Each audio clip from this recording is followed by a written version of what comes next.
Good evening, everybody. Thank you for joining us. My name is Lisa, and I am a Charlottesville City School Board member, and we are so happy that you've all joined us, and I'm going to turn it over to Wick Knox at VMDO. So thank you again for joining us. Can't hear you, Mr. Knox. How about now? There we go. All right, good. At least the technology is working. We're going to try to get right into it tonight and spend a lot more time talking with you guys instead of talking to you. So let me share my screen and we will get going.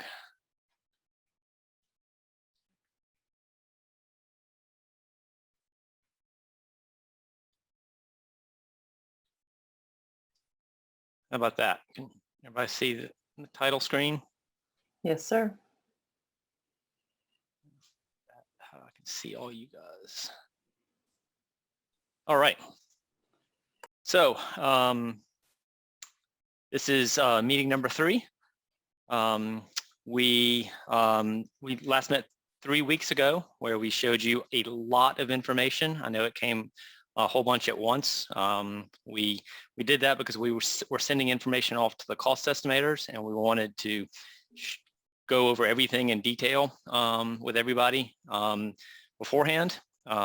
And today we want to slow down a little bit and present these things a lot slower and be able to have more of a discussion. So our goals for the meeting, one of the things that I've heard a lot from CDT members and also other people is like, we're struggling to understand the type of feedback that you want from us. You know, there's a lot of stuff here. Tell us kind of what you want to hear us from. So we're going to try to clarify that a little bit by narrowing the focus, by breaking out into 2 separate groups. One group is going to be on the Buford site and one on the Walker site. And we're going to focus only on big site moves. We're not going to go inside the building, if you will. We're not going to talk about the level of a classroom or corridors or anything inside the building. Instead, we're going to talk about all the big things that affect how you go about laying out a school on the site, from parking to bus queuing to where gym and auditoriums are located. And then we're going to come back after that and report out. We're going to ask each group to assign a member of the CDT to kind of be the person to report back, and hopefully have a lot more time to answer questions and in the process build some consensus. So our agenda is typical in these things, where we want to remind you where we are in the schedule and go over what we heard last time. And then have an opening question and an opportunity for some comment both from the CDT and the public, and then we'll get into these breakout groups. So schedule-wise, we all know that we're talking about 2 buildings that were opened in 1966 and are 55, 56 years old at this point. Looking at zooming in on that schedule a little bit, the discussion that we're having now really goes back to 2008. Of reconfiguring the grade levels. And those 2 stars there on the schedule, I'm going to come back to those in a moment. But those are important points, decision points in the past, where the school board has voted twice for reconfiguration. And we're still in the process of trying to kind of execute those decisions, right? So this is our overall schedule, where we may be looking at construction starting as soon as 2023. But what we're focused in on is the rest of this year and the big first part of 2022 with a series of decisions that both the school board and the school board and the city council will make. So in that process, we are looking at multiple options. We want to figure out what they cost. That we're going to discuss that at the next meeting. I expect the cost estimates back this evening, and that will certainly change the discussion. And then leading up to the fall, where we have a chance to present information and to both board and council for some decisions as to how we should move forward. In the process, these purple dots represent our community design team meetings and the discussion that we want to have publicly about what we decide to explore, what we decide not to explore, and why we make those decisions.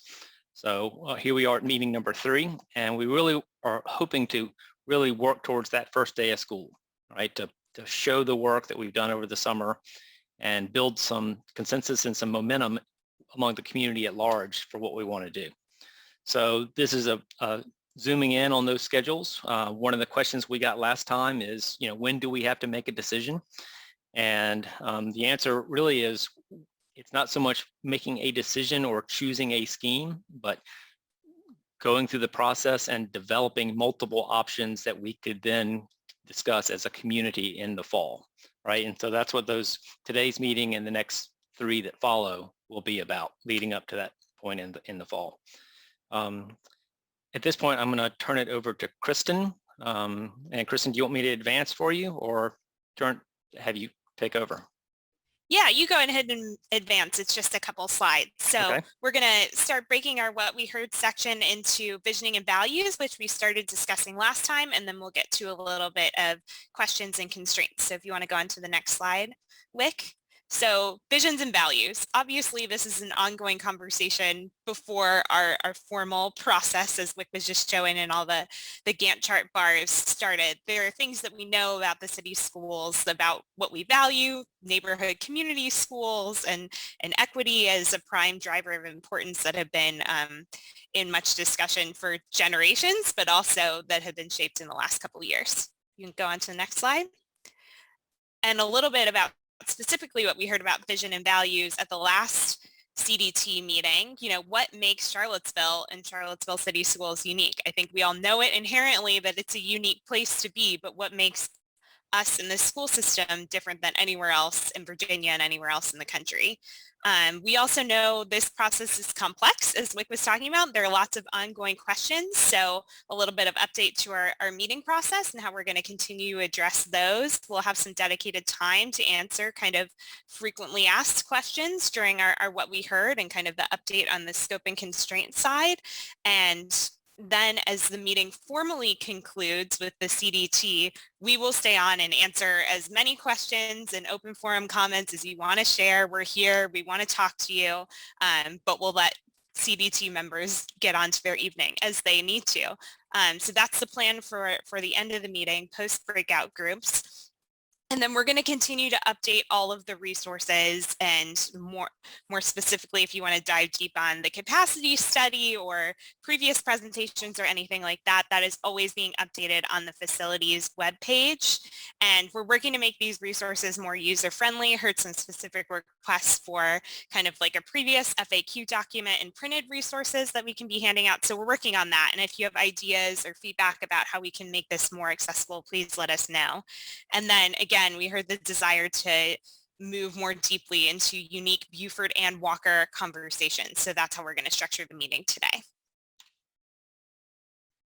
More about what we've been hearing and talking about in all different kinds of contexts. This is how we're starting to shape the vision and values conversation so far. We've been hearing from everyone from the school board and city council and our local elected leaders, everyone on these calls, as well as community surveys, conversations with principals and community leaders, and some really fun conversations with Buford summer school students that we've been having. So starting to shape and get ideas about what are different values and priorities of the community and how that should be shaping our process.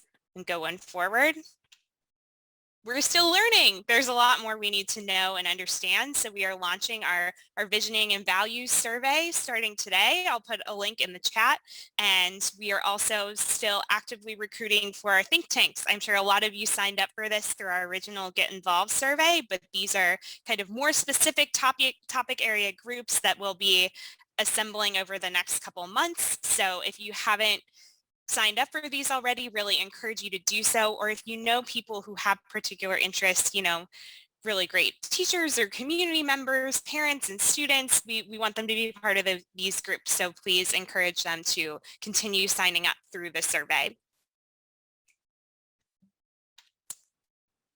And again, just all of this information is always up to date on the website. That's your home base for all of the meeting recordings, opportunities to get involved, and everything like that. And signing up for the newsletter, we'll be continuing to send out updates about when all these groups and events are meeting and things like that. Thanks, Kristen. Kristen mentioned that we're assembling a frequently asked question document because there's issues that come up that are directly related to reconfiguration that aren't necessarily our direct charge, but we know are important and need to be answered and need to provide resources for. One of those that we talked about at the last meeting was the location of pre-K, whether it should be at the Buford and the Walker site. Another issue that came up at the last meeting that we wanted to have a little time to discuss was the idea of renovating Walker and Buford into 2 middle schools, with the idea of being able to have smaller schools for the middle grades. So you would have small neighborhood, slightly bigger middle, and then big CHS in terms of moving through the system. And there was a request to kind of see if there was a benefit to that, what research says, what is an ideal size, and what some of the cost implications are. So we have reached out to different folks, including Nancy Deutsch of the Youth Next group at UVA Education School.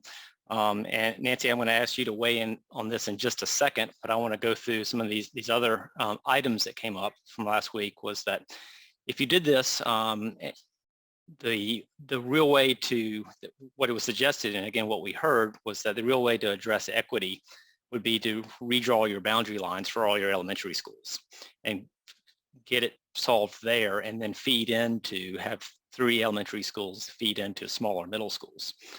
Well, some of the reasons that are complicated with that plan are that it doesn't really address pre-K. It doesn't leave a site that we currently own for a centralized pre-K. 5th grade and pre-K won't fit together back in those neighborhood schools. So if you wanted to take that approach, we'd have to do construction at all 6 of those schools to make that work. So there's construction implications there. There's also construction implications for the middle school, because you would have 2 larger auditoriums, 2 larger gyms. So all of those things come into play. There are operating cost implications to have full middle school programming at 2 sites. And then last week, it was also expressed that there's some equity concerns, because we just simply don't want to go back to where we were before that 1988 decision. And then finally, as part of some of our research into this, we looked and saw that this option was explored and not chosen as part of the public process that started in 2008 that led up to the 2010 first decision. So that's that first little star I was talking about that I wanted to come back to. So there's a link down here on the bottom of this slide to this document. But at that point, we were looking at a lot of different options for a school system that was also shrinking in size. And the school board was really trying to narrow it down to from 4 to 2 choices.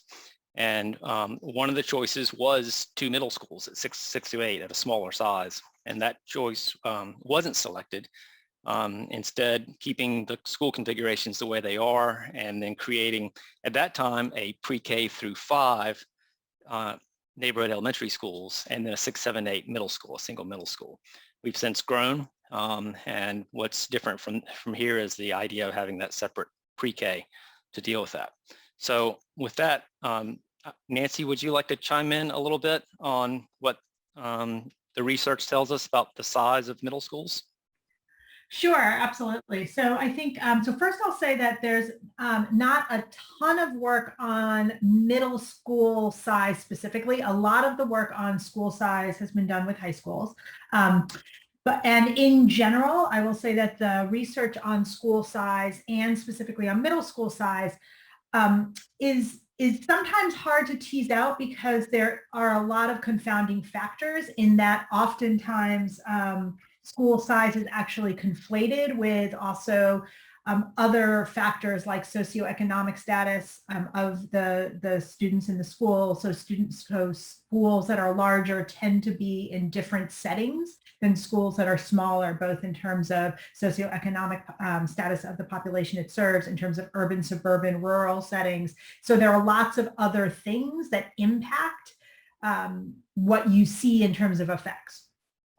The other thing I'll note is that we are operating, when you look at school size, typically what's considered large, the cutoff is 800. So 800 and above is large. So in Charlottesville, we're just bumping up to the large. You know, we're still, depending on how many students would be in the 6 through 8 school year to year, we could be in the mid-sized school range or the large or the bottom of the large size school. So I think it's also important to just contextualize that Currently, it's just over 500, like 525, 526 students at Buford, and this would bump it up to probably just under 800 or around 800. So I think that's also important to say. And then I think in general, there is some research that does suggest that smaller middle schools, kids may have more positive views of the school climate. And there may be more bullying perceived at some larger schools. All of that said, there are also, I think what happens inside the school building is actually what's key. And there are some really positive ways of creating smaller communities within larger schools. So the bottom line is it's not so much the number of students in the overall school, it is how connected kids feel to the school and the school community. And so one thing that has been found to be effective in creating stronger sense of community, belongingness, connectedness within middle school communities in general is having sort of what might be like teams or pods within schools. So you're sort of creating smaller communities of students within a larger school. So not necessarily a school within a school, but sort of a learning community or a team or a pod that rotates between the same teachers, that is cohesive as a smaller group within the larger community. And that can be a very effective means of increasing students, middle and young adolescents in particular, sense of belonging and connectedness to school. So that's sort of the brief high-level overview. I'm happy to talk more in depth, but I think that that's sort of, from my read on the literature, there wouldn't be a huge push, especially considering the size difference we're talking about. It wouldn't suggest to me that there's a strong need to split the schools. What I would encourage that we really do is think about the ways that we can construct senses of community within the schools, or within the school, I should say, if we're moving to the 1-6 to 8 school, and that is going to be critical and important. And there are ways to do that, obviously, in terms of how we think about designing the space, as well as then how we think about what happens in the space. So I'm happy to talk more about it if anybody has questions, Wick, but I'll stop there in the interest of time for now. Okay, thanks, Nancy. I have one more FAQ I want to get to after this, but I think this is an appropriate point to pause, knowing that we have a lot of information to get to discuss on the schemes, and take any other questions or comments on this issue.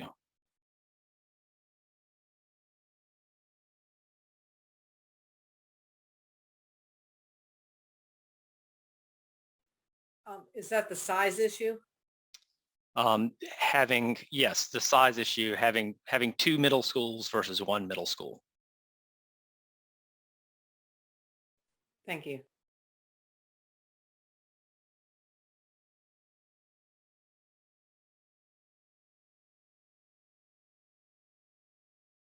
No comments? Questions? If you, I've got a question. My name is Alex Ikefuna. If you have 1 middle school versus 2 middle schools, how does it affect equity? You know, is it going to be located in the middle of the city? So the access in terms of time and distance, you know, is equitable. What's the rationale and the logistics in terms of that? If you have 2 schools instead of 1, or if you have 1, you know, what's gonna dictate the location of the school? I can let some of the school board members weigh in on that, but the proposal that's on the table that we've been asked to explore is a consolidated 6, 7, and 8 middle school at the Buford campus, and then the pre-K at the Walker campus. So taking 2 of our existing sites that currently have 5th and 6th and 7 and 8 that serve the whole city, and have them serve the whole city again, but in a different configuration. So you've currently got 2 sites where you're traveling from across the entire city to go to, and that would not change. Does that get what you're asking, Alex? Yeah, I was just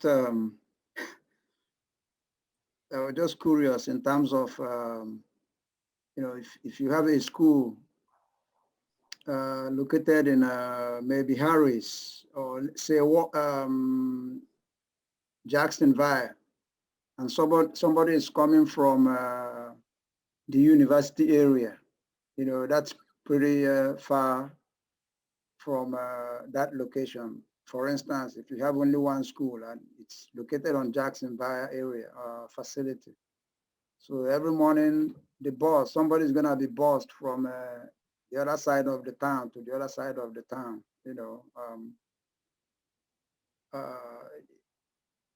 is there any contemplation to balance things out? Alex, currently, I mean, we weren't really looking at changing locations of either of those. So, I mean, there's going to be, potentially the preschool at the Walker site and the middle school will stay where it currently is. So we're not really changing locations. Okay.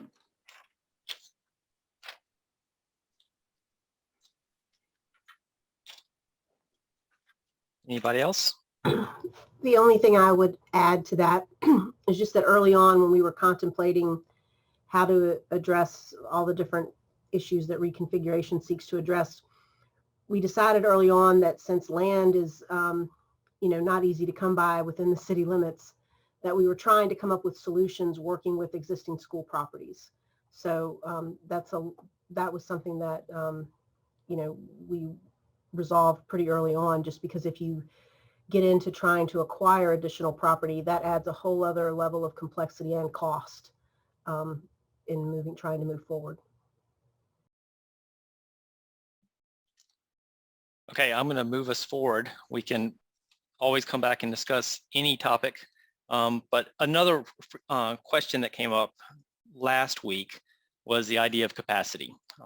And we had reviewed this in a good bit of detail with both the working group, the school board, and the city council in the joint session. But I wanted to summarize some of this quickly, hopefully not dwell on it too much here. But, one of the questions was, is 1,050 capacity, is that big enough? Or are we building enough? That represents a 20% growth over today's enrollments.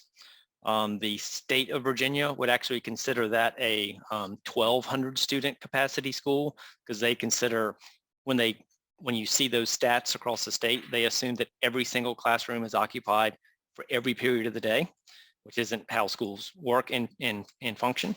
And that we've also been working with the Weldon Cooper Center, who said that we most likely aren't going to see strong growth in enrollment unless there are changes to zoning and density, right? Which is the second question, which is, what about all the changes that are proposed in the comprehensive plan to increase density?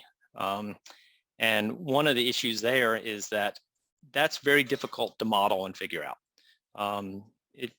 Again, the Weldon Cooper Center has pointed out that there is excess capacity. We have untapped density under our current zoning right now. So trying to model this and see what the impact is pretty hard to do. A better way of dealing with this is for master planning. And you have master planning at all different levels, right? So on the sites that we're looking at, one of the questions we need to be asking is, how much space are we leaving for additions in the future?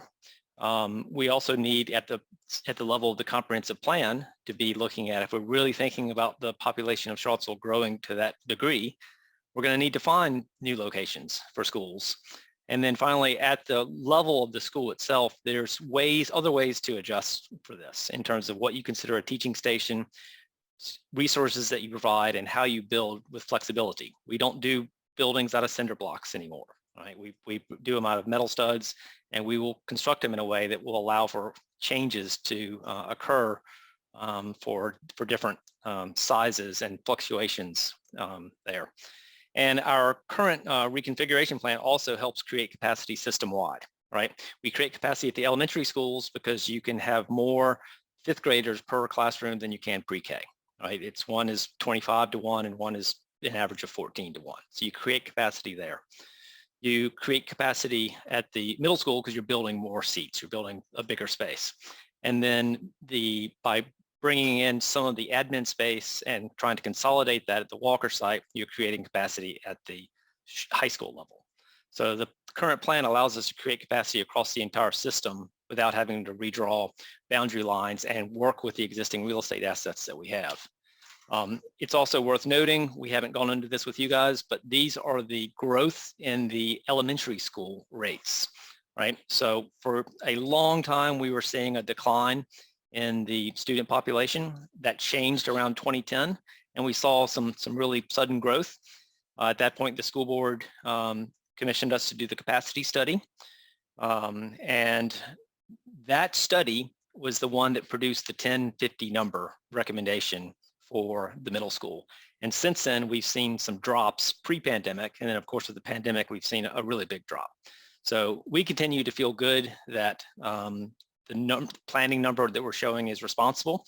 If we overbuild, we're spending money we don't have. And I'm worried about how the cost estimates are going to come in already. And of course, if we underbuild, we make a big mistake. So I think we feel good about where we are on the planning numbers. Any questions about the capacity?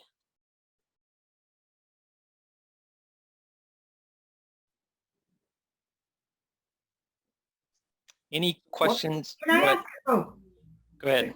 Wick, I just had a really quick question about capacity, and I apologize if this was already said and I just missed it.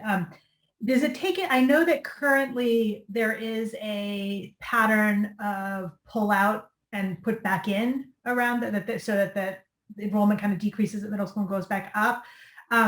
Has the enrollment projections, does that take into account the fact that that pattern, you know, I mean, what I would hope is, right, is that pattern would stop if we end up really sort of creating a middle school that's really meeting all kids' needs and is really inviting for everyone in the community. So I don't know, is that taken into account potential growth as a result of?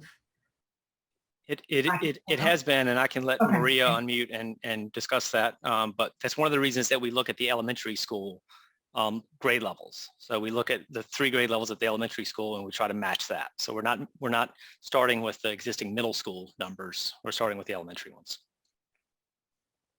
Sure. I'll follow up to say there's a slide we could pull in next time we meet that kind of shows that comparison of, you know, 3 elementary cohorts, what they add up to, 3 high school cohorts, what they add up to. But the answer is that if we had participation at the historic level that we've had at the elementaries, that would use up a lot of that additional 20% of capacity of growth that we're proposing on the site. So if that were compounded by, you know, explosive growth within the city, you would be looking at a need for more capacity.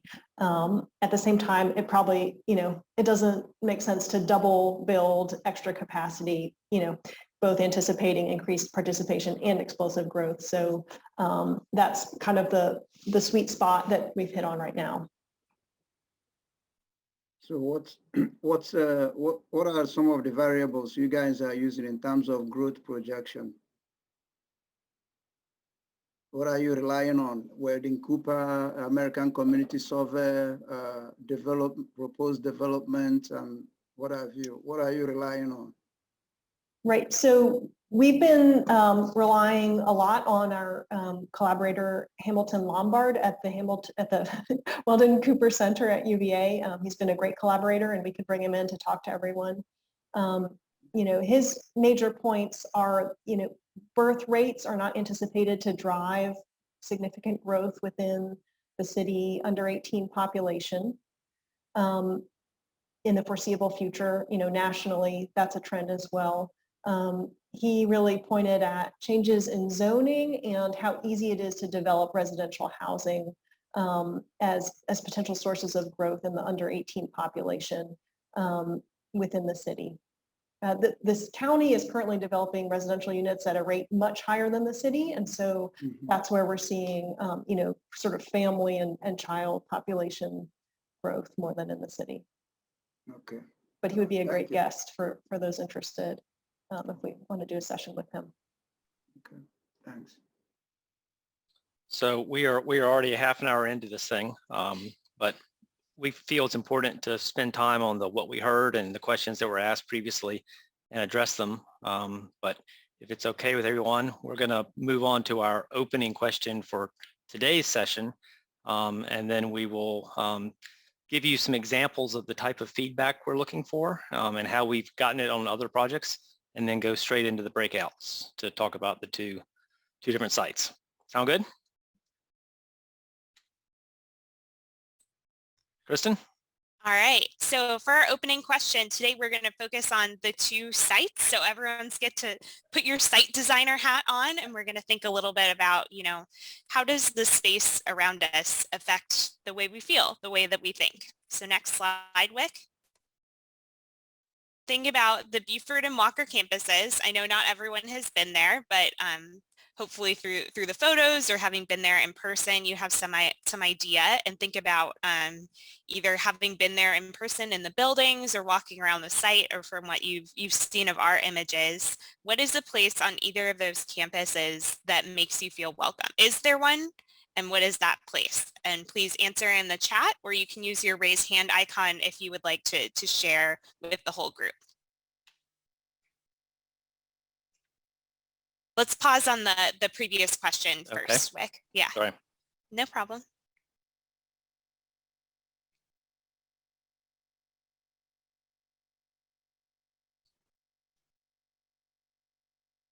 Got some initial answers for the gardens already coming in. Wow, 3 gardens in a row. Yeah, I was going to verbalize gardens myself. Boys and Girls Club, the science classrooms, getting off the buses and being greeted by teachers. Can someone who answered gardens tell me a little bit more about that? What is it about the gardens that make you feel welcome?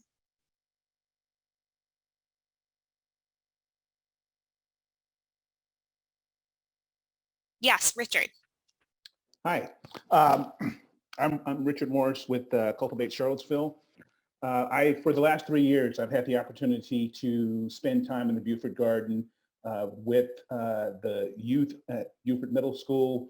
One of the things that I find really amazing is the Spring Seedling Program project, where the Buford students start thousands of spring seedlings. They're working in the garden. They get the seedlings started, and in some cases, they actually help plant those seedlings in some of the local gardens in Charlottesville. But these thousands of seed starts get distributed to organizations all over town. They get planted in all of these gardens, which turns into literally thousands and thousands of pounds of food that is distributed to students, staff, and people in public and subsidized housing who would not otherwise have access to food.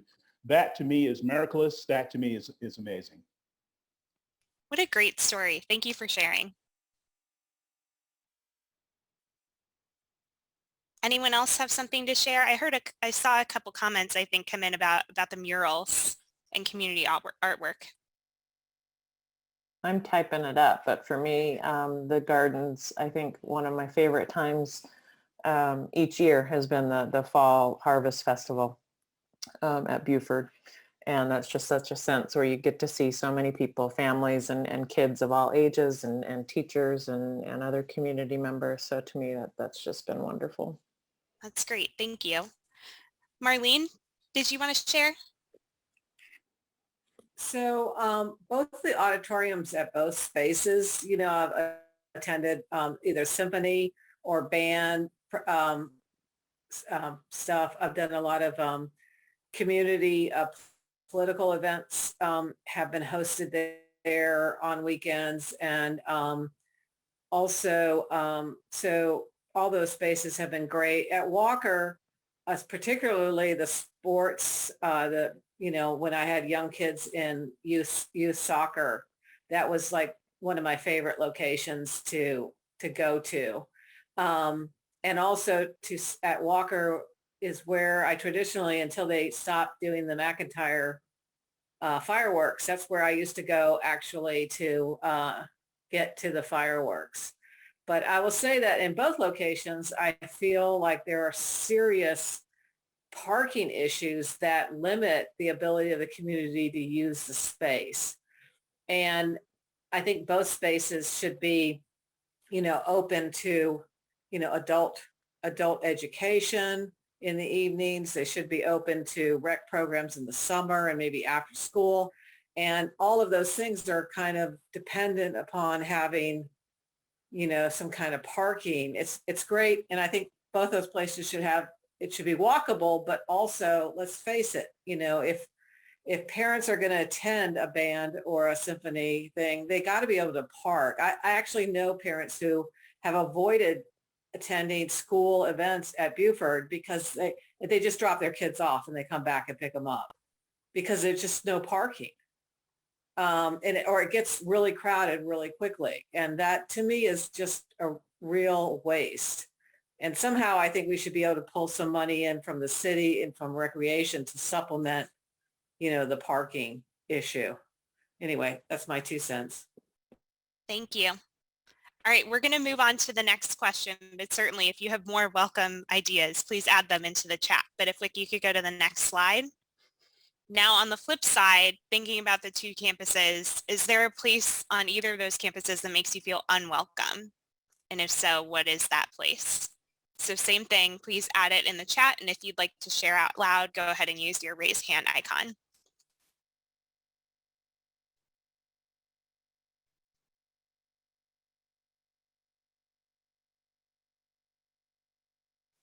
Marlene, again, go for it. I would say both gymnasiums have been really, really problematic over the years. And you know, and the parking lots because of the lack of parking lots when attending like events there. So, you know, those are 2 spaces that I think have been, and the cafeterias are incredibly loud. I mean, they're just like with the times I've attended with kids, and I have a nephew who I raised, and now his daughter is attending school. So I have like 2 generations where I've attended both of these schools, and it's just too loud. It's just too zoo-ish. It's just crazy. And I don't think it's good for the kids. Thank you. We're getting lots of great comments in the chat. Lots of bathrooms, stark color of the buildings. Main offices are confusing. Main offices again, long corridors, classrooms without windows.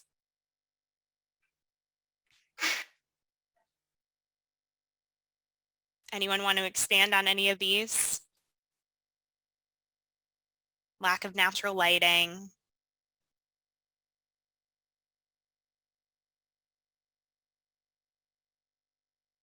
They're kind of self-explanatory, right? Our colleague Michelle always jokes that at one of these meetings, she wants to send everyone a little smell of the Buford auditorium seats.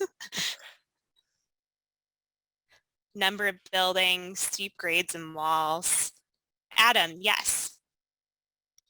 Hey, Kristen, I think, and I go back to what Wick was saying earlier about sizing the building to be right, and operating costs.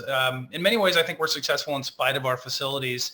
The deferred maintenance on the buildings, just I don't mean to be negative, but there is a general state of disrepair. And so what I hope is as we're able to construct something new and we're looking long term, that we're able to not just have something new and shiny in the first few years, but something that we can maintain new and shiny, or at least well treated and shiny over the long term. Absolutely. Thank you. All right. Well, in the interest of time, I think we're going to keep going. But if you have more ideas, feel free to share them in the chat, or these are certainly going to frame the upcoming breakout group conversations we're going to have about the 2 sites. And clearly, by what everyone is saying, these places are, you know, well-loved community assets, but there is much we can improve upon. Absolutely. Parking versus open field space versus bigger schools, big conversation to have. All right, let's get back over here. And I guess we've covered that as well. So let's get into understanding the process a little bit. And this is where I want to give some examples of the type of feedback that we can get from the public and from a design team like this, and how we've done it on past projects. This is an example project I want to show from Arlington, Virginia, where we completed a project a few years ago. And we started off with this site where we had an existing middle school, an existing community center, and an existing community theater, along with both programmed and unprogrammed outdoor space, turf field, grass field, tennis courts, basketball courts, trees, green area. And the challenge was to work with the community to locate an elementary school in this site as well. And so as we went about it, we looked at all kinds of different areas around the site where we could potentially locate a new building.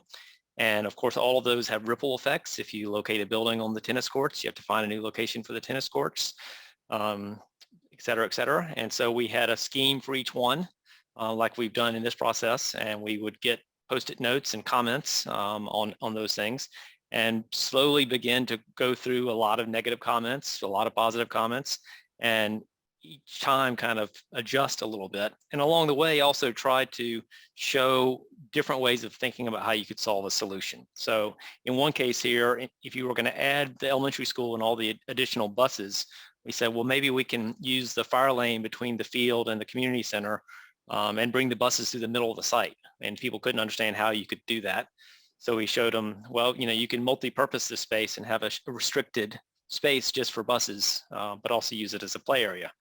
We also looked at ideas where a community garden had to be relocated, similar to what we may be facing here.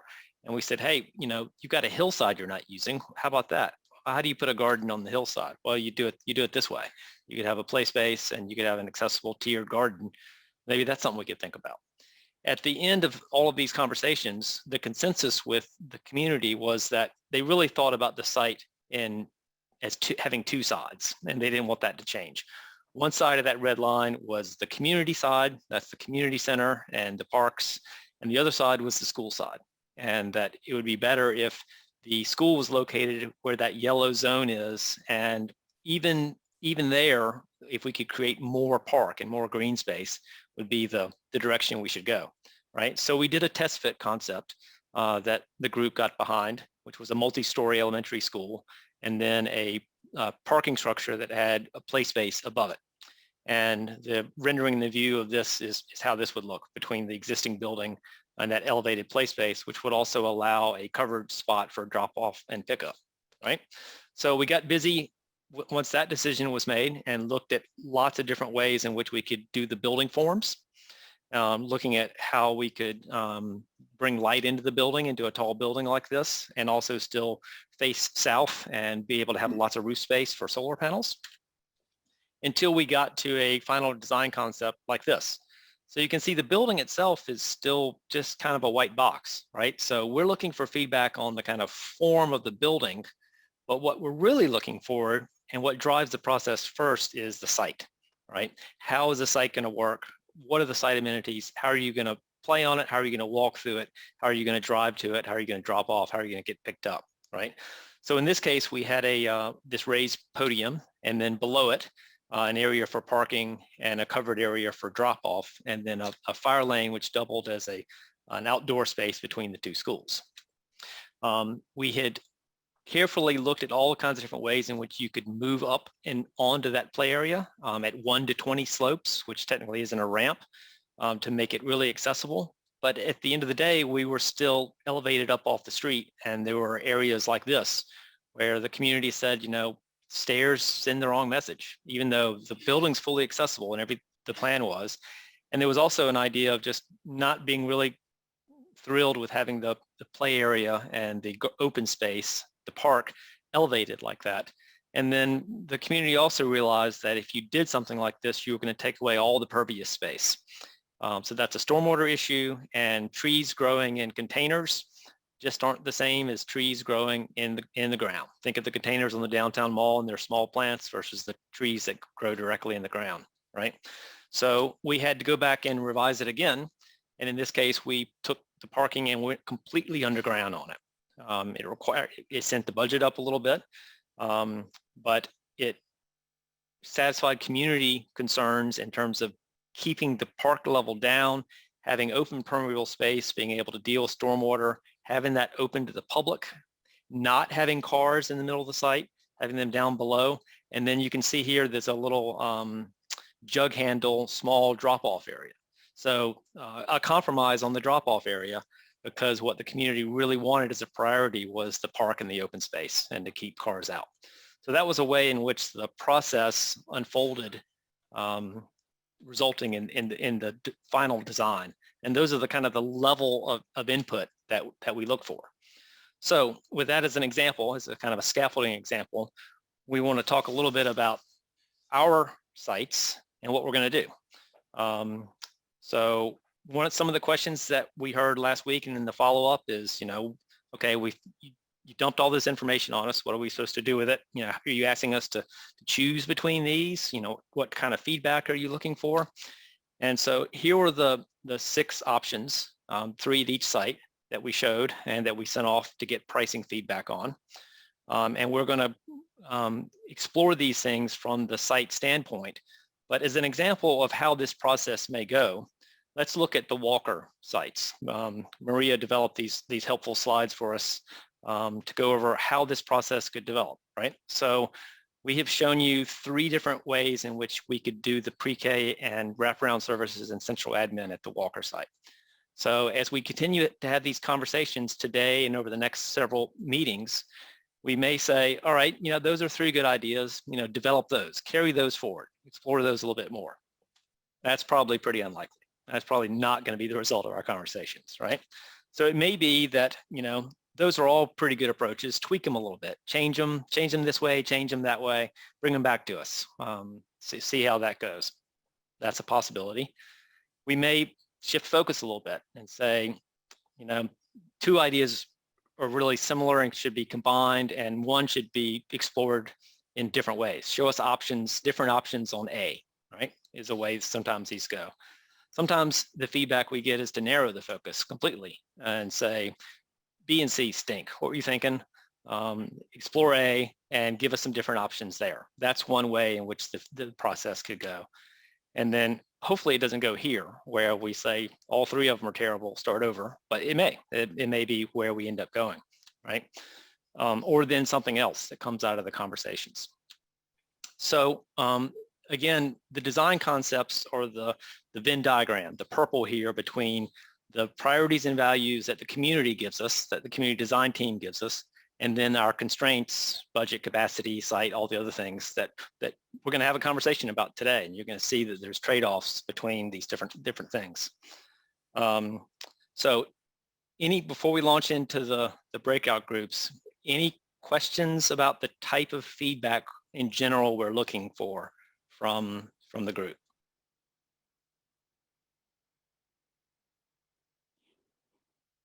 I'm still not used to doing this virtually, where I can't see everyone and see if people are nodding or you're following me or not. So I'm going to assume you are, and keep going. So for our breakout groups, we're going to look at site design, which is really a question of where should we build and where shouldn't we build, right?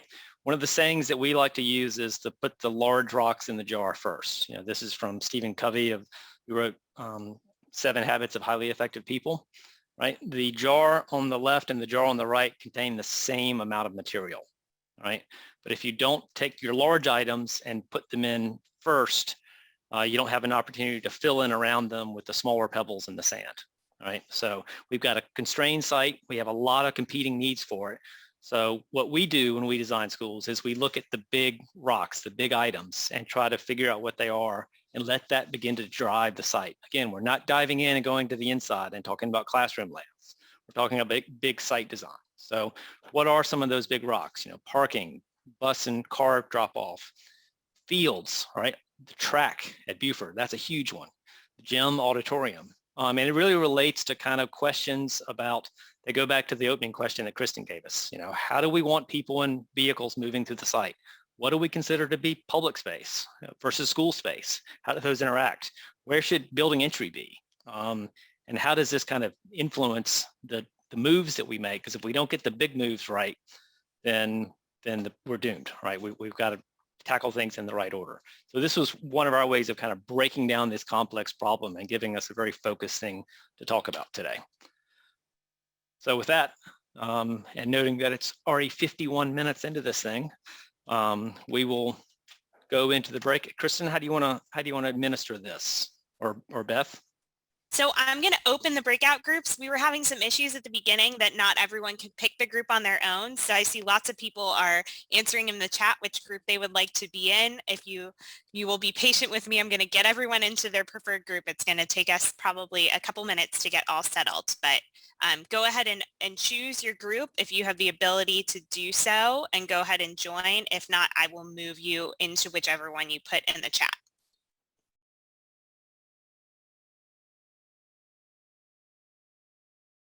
Cool.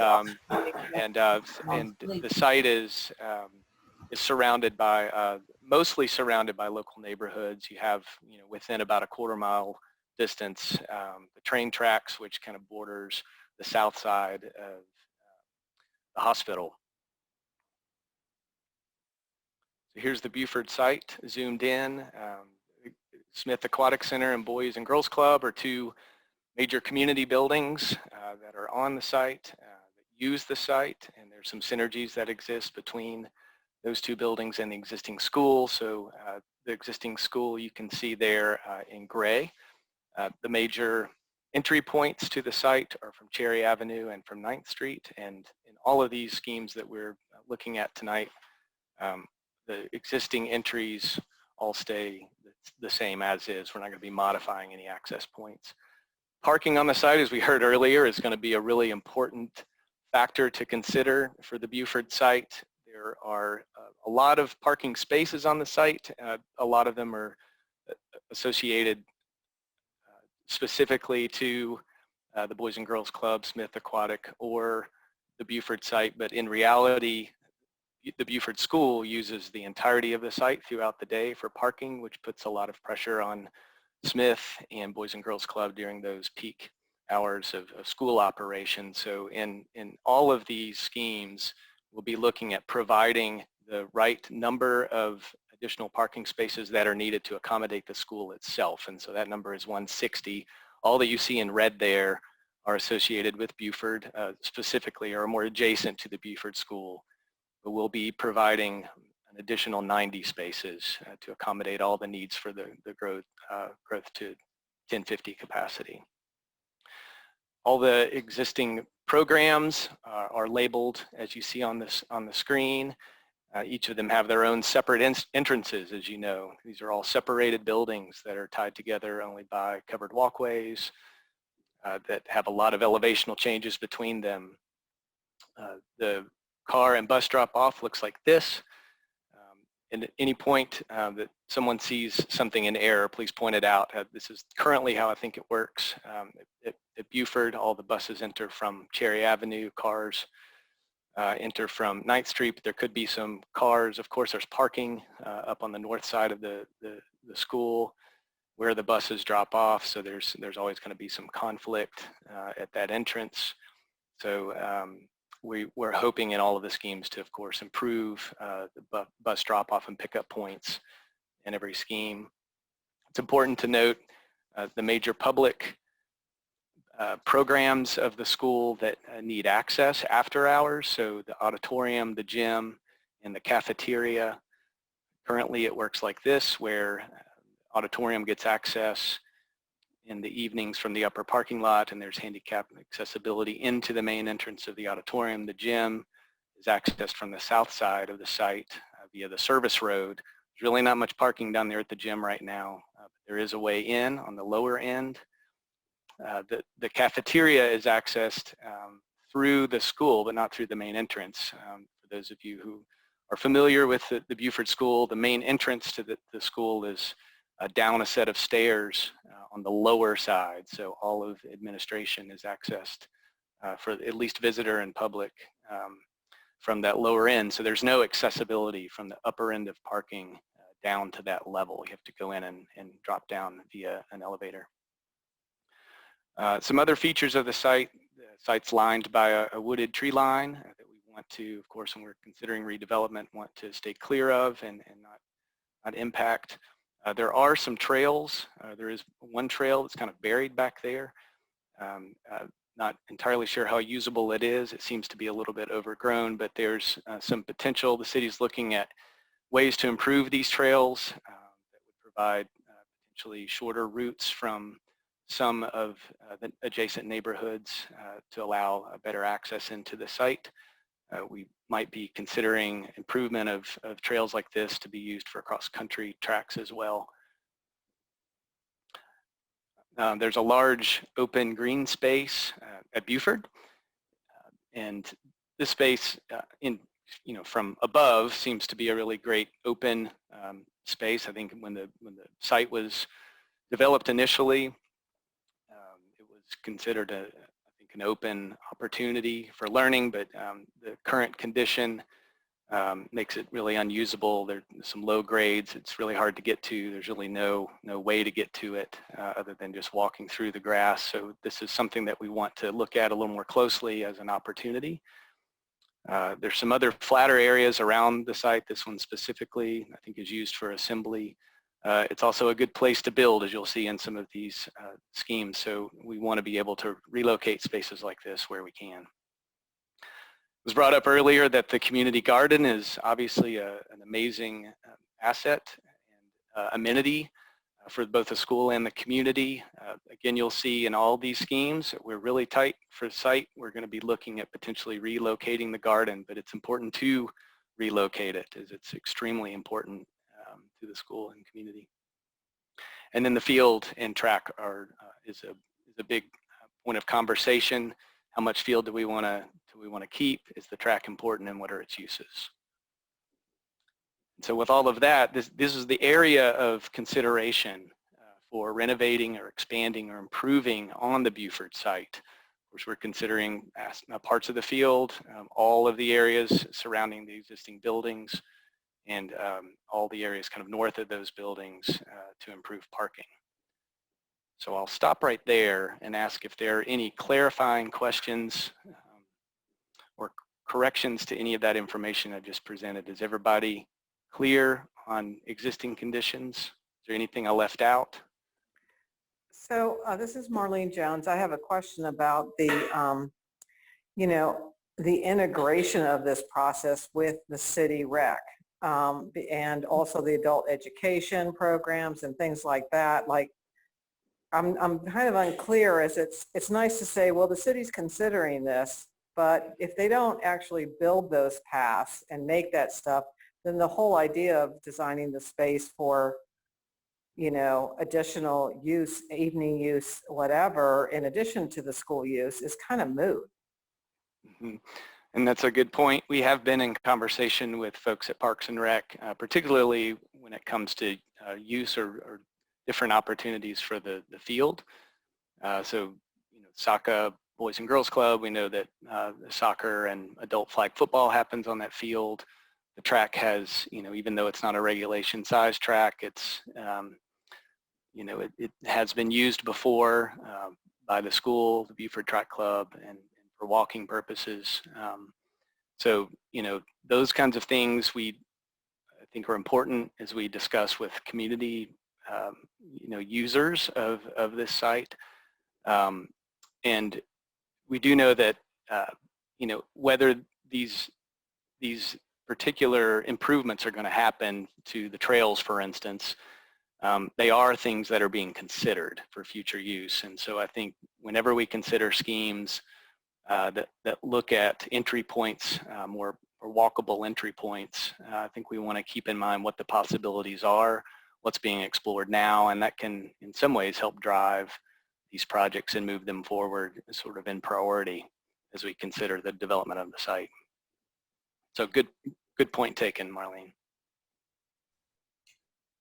Can I ask a quick question, Ben, about thinking about the space for expansion, and then is there consideration also of vertical space? So when you think about where you can renovate, expand, or improve, would that also consider building upward? Absolutely. And in some of these schemes that we walk through tonight, some are more compact than others. Some take advantage of the elongation of the site. There's really not much space to build. As you can see, we have existing buildings that are cramming us in. We've got setback lines and tree canopy. All those things are important. And we have the consideration of how important are things, large amenities like the field to us. And so you'll see that there are trade-offs, but I think we do have some, regulation restrictions. Zoning will only allow us 35 feet of building height. So there potentially could be some variances that we'd have to apply for, but certainly there are advantages to going up. I think for something like the Buford site, and this applies to Walker as well, there's a lot of elevational change along these sites, and so we could take advantage, and we are taking advantage of some of the major drops that happen from the parking level all the way down to the field. And then what could we get in building up as well? So great point taken, and something we should be considering. Hey, Sean, I see you raised your hand. Good evening. Good evening. So just let everyone know, I'm one of the Buford PE teachers. Been there for 3 years. I like the idea of possibly, not as far as getting rid of the track, but also utilizing space around. We do use the track not only for events, but we also do it for bike week. It's a good area to go do that around. Sorry. Are you able to hear me? We can barely hear you, Sean. If you might get closer to your microphone or...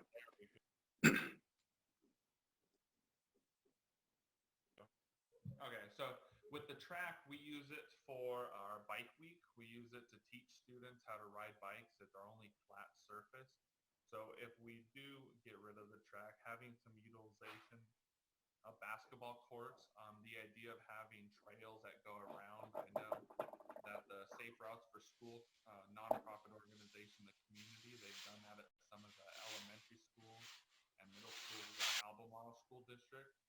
And I think it would also be a great space if we had something that went around the school, not only for bikes, but had nature and development around too, to help students with social emotional regulations. If they need a break, sometimes we have students that just need to get out of class and walk around, and if they have nature and beauty and silence around them, that can also be helpful. That's great. Thanks, Sean. Okay, I'm seeing a couple more with raised hands. Go ahead and unmute if you'd like to make a quick comment. Who? I'm sorry, I can't see. I see a note that popped up that said 2 raised hands. Okay, Marlene has her hand raised and someone else did. Or maybe Sean didn't take his hand down. Okay, this is Marlene. I'll go ahead and go. Great, thanks, Marlene. So as I said, I'm a second generation parent for the city school systems, and in about a year I might be a third generation of a new preschool kid. So the one thing I think it's really important to consider is that the middle school is the sports programs in the high school allow middle school kids to participate in the JV, on the JV teams. And one of those teams is track and field. And so I think having a track doesn't have to be the specific, official size as high school, but having that so that some of the 6th and 7th graders can have the opportunity, maybe after school or whatever, to start learning some of the basic skills of track and field, I think are really important as a feeder system to the high school. It's the same thing with the gym or, whatever. But I also understand, and I think it's a great after hours thing for people to walk, if they had a place to park again, or they had accessibility through trails to actually get to it in a convenient way. I think that what even is there right now would be used 3 more times than what it is right now. So I think those facilities are really important. And I don't think that it prevents them from also having like a running path, or a bicycling path or something like, especially I like the idea that parents with little kids who maybe live in apartments can go there and park and then let their kids, ride their tricycles or something like that around the space. I think for, both there and Walker and frankly, Charlottesville High School, all the city schools, that should be a consideration. And can you show us the what you guys have come up with? I think that would help answer a lot of the questions.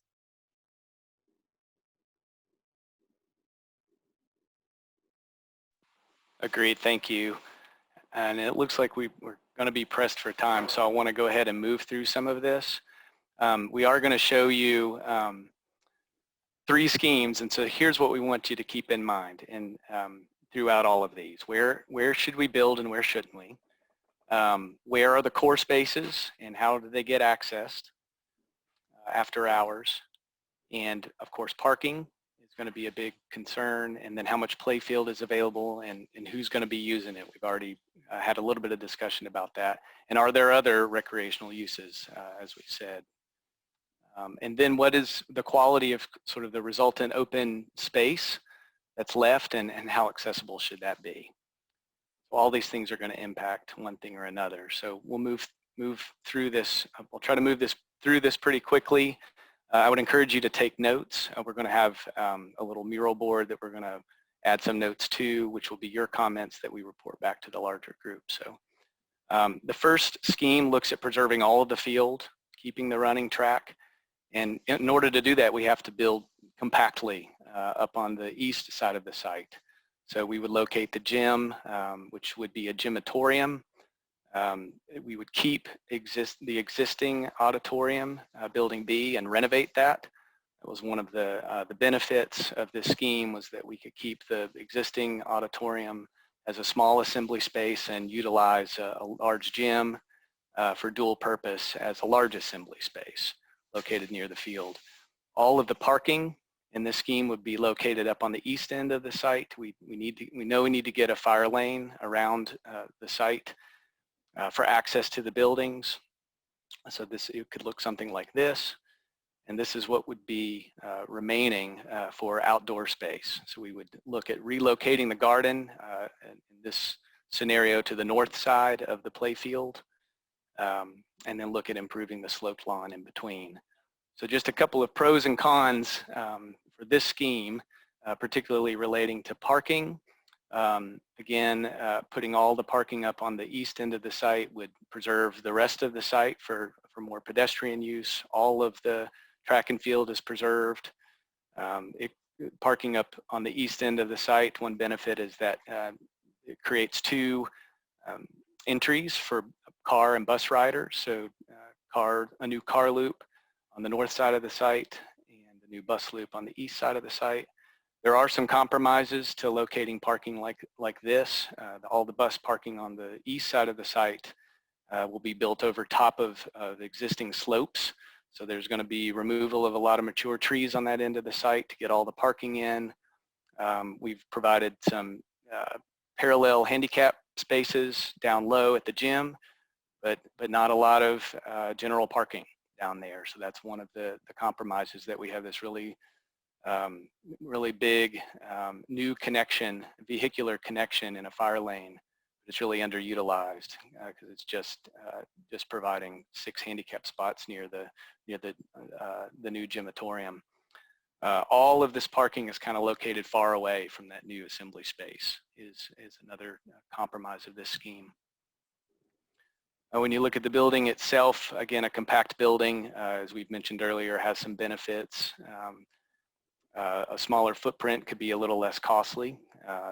You're using a lot less energy in a compact building, and so there could be some savings on operating costs. Of course, it keeps the field mostly as is. There's some downsides to building really tightly, though. In this particular case, we have to get light to the north side of the new academic wing, so we have to kind of keep that off and provide a slot of daylight between that space and the new gymatorium. So things like that are going to be compromised in a more compact scheme.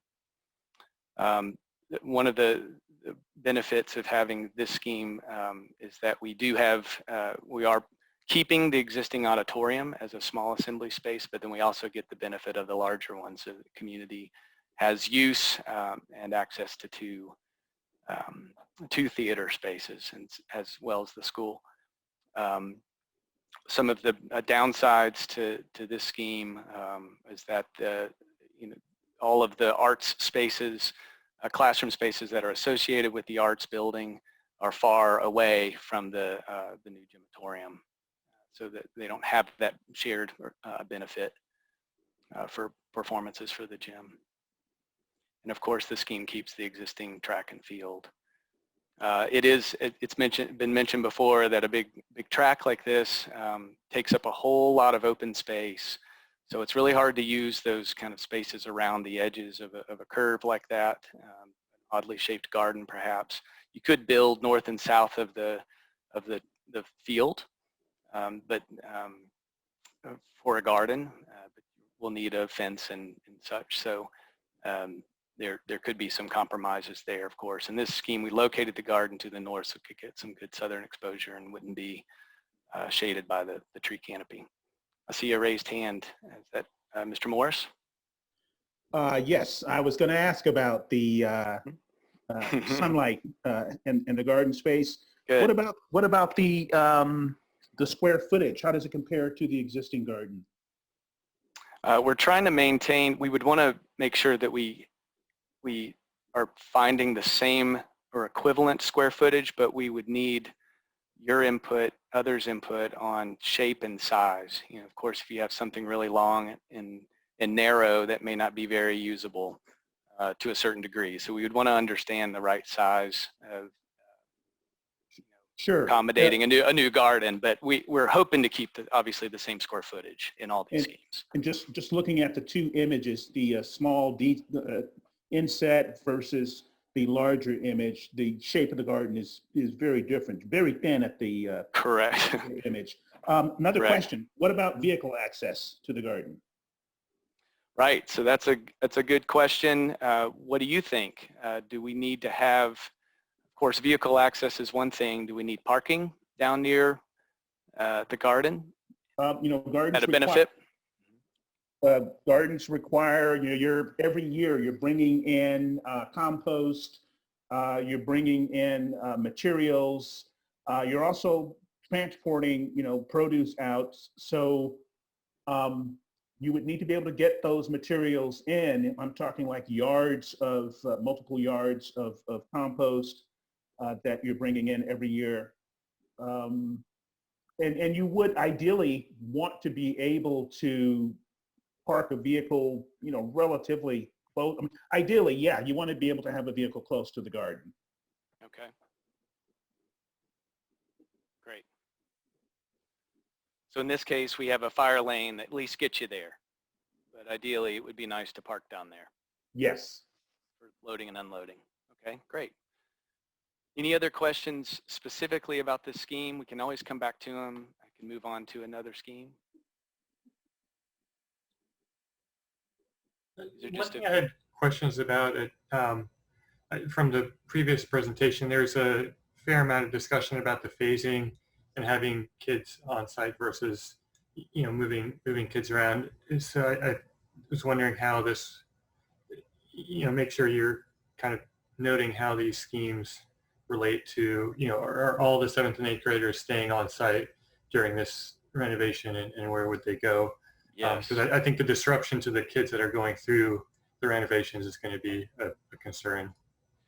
That's a great point, and we weren't going to specifically focus on that tonight to try to parse out some of the bigger kind of site moves, but I can certainly answer questions about that. In this scheme, all the students would remain on site throughout construction to be a phased occupied construction process. So that's something we will definitely get into in the next couple of weeks, and specifically as we start to look at building program to really understand how people access the building during construction. So that's really important. Sure. Well, thanks, Andy. And because I kind of wanted to make sure there weren't any schemes that could only work by, getting some portion of the students off site. So I think so far, as long as all of them kind of can accommodate this sort of phasing, that sounds good. They do. Good, great. They do. Thank you. That's a really good point. Okay, I'll move on to Scheme B. Ben, I had raised sure. my hand, but you might not sorry, have seen Alicia. it. Yep, That's go ahead. okay. So I had two questions. Number one, do all of these designs, specifically the one you just showed us, have an increase in classroom size for the fine arts? Because adding in another grade level, we're definitely going to have to add some classes. Art, chorus, theater we're offering, so. Yes, they will. And in 4 weeks, we'll have another community design meeting that looks at specifically at building program. And then we'll definitely get into those kinds of questions through the building committee meetings that we have. But all of these schemes show the right kind of volumes and general configurations to accommodate that growth. Absolutely. Okay. And then my second question was, I know that there's a lot of concerns with parents and teachers about the open format of Buford currently, where the students are having to exit the actual buildings and walk between buildings outside. Would the new configurations close in the building completely so that all the hallways will be interior? Yes, they would. Great. That's a really important factor. Thank you. Thanks, Alicia. So Scheme B looks at grouping. I'm sorry. Sorry, I had my hand up and I put a question in the chat. I'm so sorry. Yeah, thanks. Sorry. Have the schemes changed at all from last meeting that we had? Because I was thinking Scheme A had a different field configuration before, but I wasn't sure if things have changed. You are correct. And just a side note, we are continuing to work on these week to week. We felt it would be important to at least show a scheme that doesn't impact the field. And to show you, what the compromises are going to be or the trade-offs that would be if we were to keep the field fully intact as is. And a question my husband had brought up was, had y'all looked at an indoor track type of thing, like as part of the gymnasium, having maybe some kind of indoor track? We could definitely, like the gyms do. We could definitely look at that, and considering grade changes on the site, being able to access the gym from the upper levels, that certainly would be a benefit. I think of having an upper level to the gym, that access to track and use that as circulation to pass through and potentially drop down to the lower side of the field. So great point, and something we can definitely look at. May I ask a question before you move on? Hey, Shannon.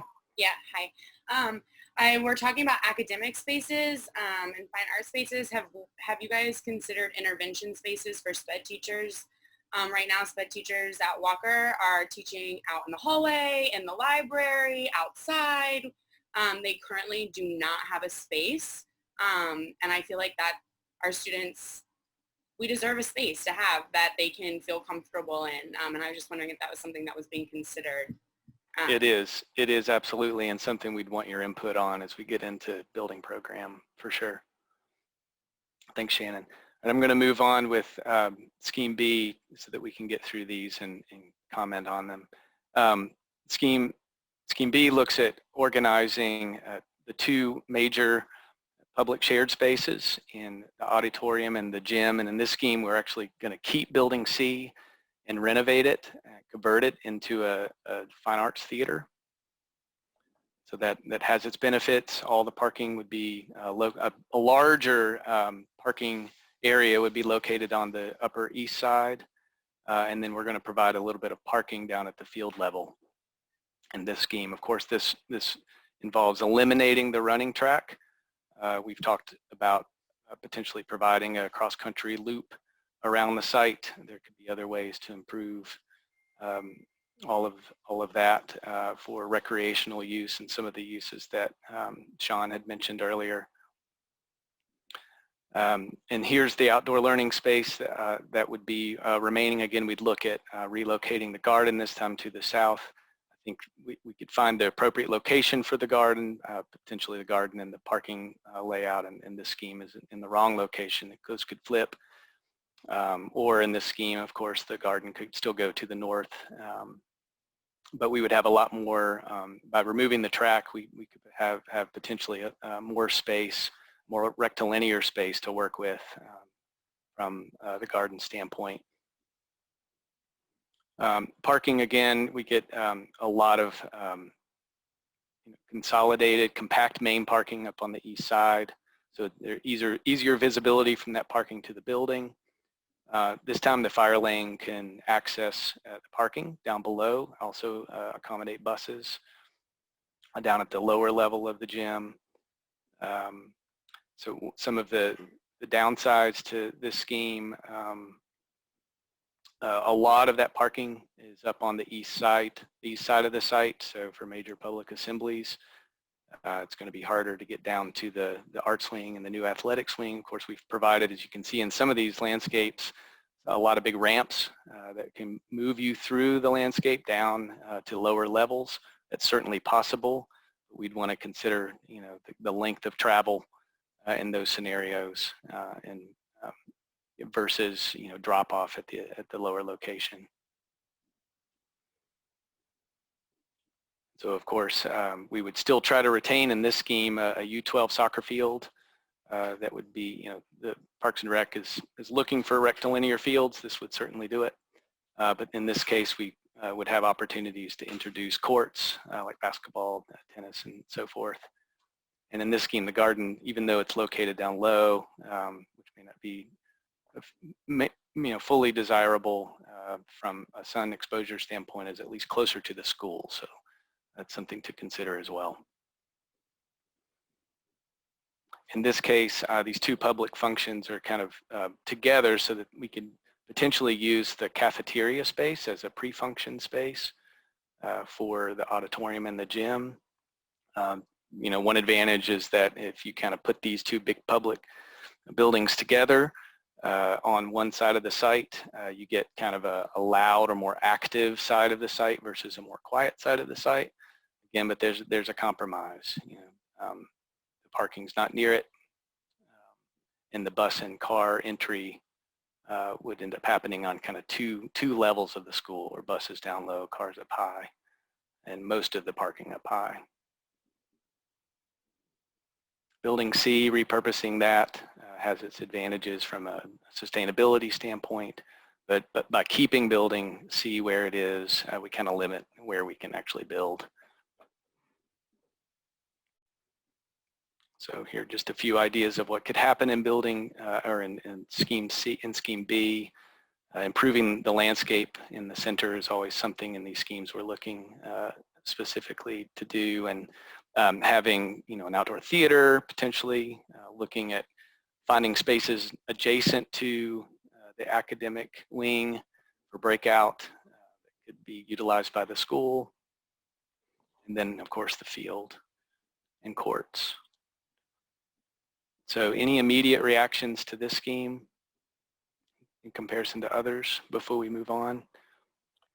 Yeah, this is Marlene Jones. I mean, I definitely like the track, but, you know, if it's a trade-off of having basketball courts and, you know, maybe better soccer facilities, maybe for this community, that might be, you know, as long as there was some kind of loop walking / bike riding that was integrated, I think, you know, that could be a trade-off.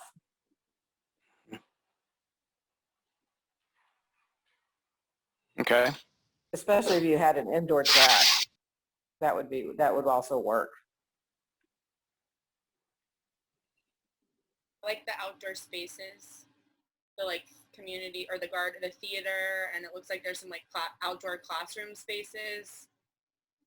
I like that a lot. We've been using outdoor classrooms at Walker this year. I agree. I'll go ahead. Oh, I'm sorry, okay. Hey, I was going to talk about gardens though, Richard. Okay, you go. I was just going to say, I'm not comfortable with the gardens being separated like that, with the parking in between them. I feel like they should be included.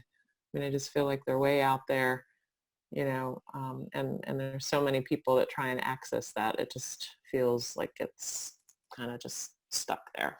So the current location of the garden. Yeah. And where I would also add about the garden, I think you said something about the amount of sunlight that it gets. You know, if you're not getting 7 to 8 hours of full sun uninterrupted, you're not going to have, your produce isn't going to grow that well. Yes. And I would just like to indicate, this is Jennifer, what I don't like about these designs is, like, obviously we need parking at Buford, but I don't like the way we appear to prioritize parking, and then, but yet the parking for the public things that we would do, like gym and auditorium, it's so far away. Right. And I feel like the clear priority and like things that make Buford great are the gardens and the arts and the sports, right? Like, I mean, besides the academics, sorry, Michelle. I mean, obviously the science labs are amazing. But I wonder if we have to more front load, because like if you come in from Cherry Avenue, like your visibility is basically of parking lots. And I just wonder if we should be rethinking that to have our kind of modern building be where the parking lots are. And maybe design 3 is better. And we only have like 2 minutes, but you know, I just don't know if, I don't like where the public facilities are in that B. Right. So, so to your point, Jennifer, Scheme C locates, really takes advantage of the long direction of the site, and puts, you know, minimizes kind of the car drop-off space compared to the other schemes. So you get a more efficient car drop-off area, and then you preserve more of that central space for outdoor learning. Could be one way to kind of address that question, so that your kind of view into the site is building first, is the school first, in a large entry plaza, and that, you know, we've looked at this scheme as a way to say, well, here's a really big compromise. If you were to build in the field, here's what we have left. The truth is there are a lot of parts and pieces, big program spaces to consider for a middle school. So, you know, having them together is beneficial in a lot of ways, because they can share sort of their lobby spaces and pre-function spaces, and they are public programs, but we do need to get parking to them. So the reality is we have a lot of parking to accommodate. One thing we could consider is putting arts and athletics on the Upper East Side of the site. And all of these schemes, the gym is located down near the field, and I think that's just a statement about the adjacencies of athletics to the field. But there could be some, you know, priority about how the school is used from a community standpoint. Putting those buildings, those assembly buildings together allows you to, like in Scheme B, allows you to kind of siphon off public spaces from academic spaces, so that at after hours use you have easy access. You can close the rest of the school down. So if those are priorities that we think we might need and want, we can certainly look at ways of improving each of these to accommodate those priorities. I have a question about the area, I guess in the lower corner that's all trees right now, or the stream area. Did any of those plans look at, I mean, I know trees are sacred, but to me, if you could develop that area as maybe even just, you know, thin out the trees and put in some picnic tables, or, you know, make it more of a space that people could use while they're waiting for their kids at the games, or things like that. It just seems like all the planning, none of it took any consideration for touching any of that space or expanding into it. Yeah, I think we can look at other perimeter spaces, and there's a lot of topographical change in and around the west side of the site, down below the fields. So, you know, it's impacting to tree canopy, but also some of the existing grades. So I think anything's possible within the site boundary of our setback lines. There may be variances we need to adhere to when we talk about impacting or disturbing critical slopes on the site, and as well as tree canopy. But it's something that we can certainly look at. And the last thing I'll add about the B seems to me my favorite, and that's mainly, I do think having that loop where you can drop people off is really important. During a festival, you could close off that road and set up tents and stuff, and then without being in the mud. You know, I mean, just the handicap accessibility, I think, is really important, to be able to get to all these buildings for some folks. anyway, that's just something else. Okay. Thanks. Hello, I just have one quick question. As far as the gardens, I like I mentioned, didn't look like there was a lot of space for the gardens. Is there a possibility that that space over by the pool, when you enter into the Boys and Girls Club, could that space be used for garden space? I'm not sure how big that is compared to, that space up there.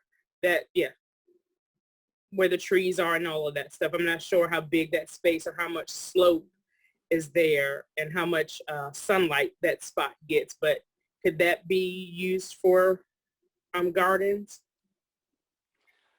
Yeah, I think it's worth looking at other areas around the perimeter, not just areas that are associated with the school. I think we have to discuss, how important having that garden as an amenity to the school is important. But spaces like what you just pointed out, Jarena, could certainly be a possibility.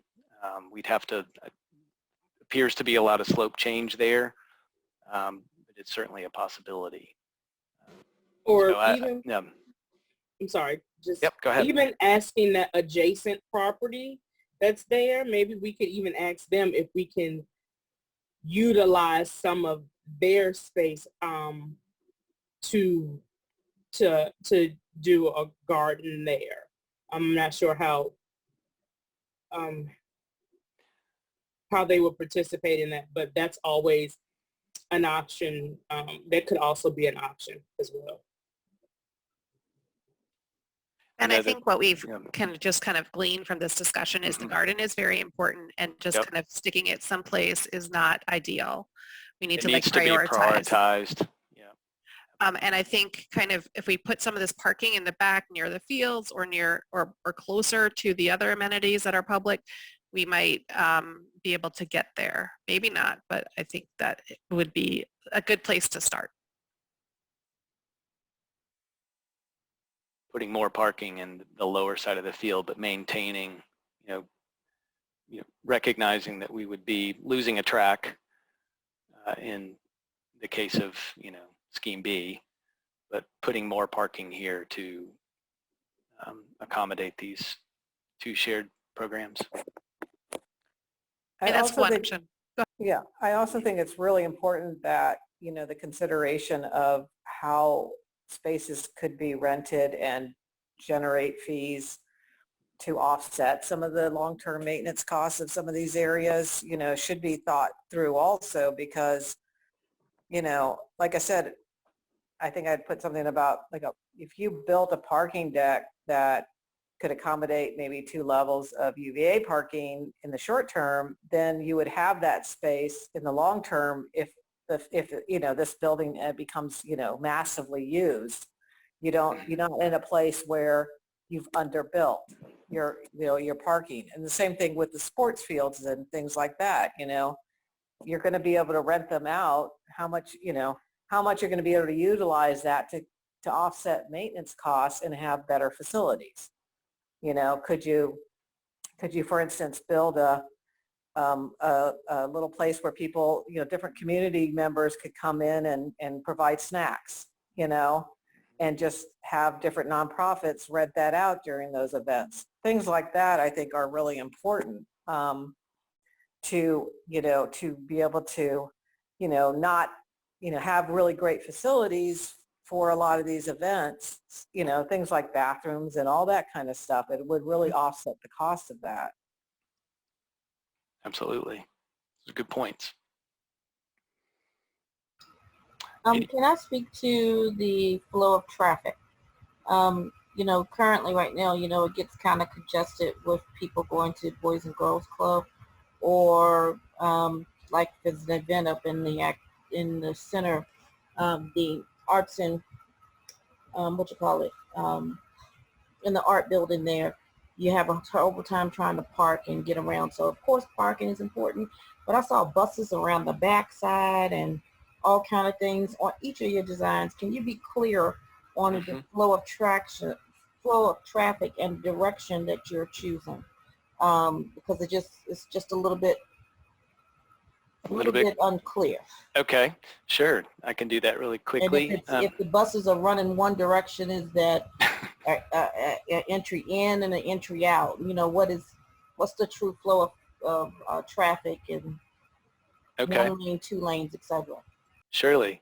So currently, so in Scheme A, car drop-off is located here to the north of the building, and bus drop-off will be located to the east of the building. So cars would enter onto the existing drive lane and bypass all of the parking here at Smith Aquatic Center.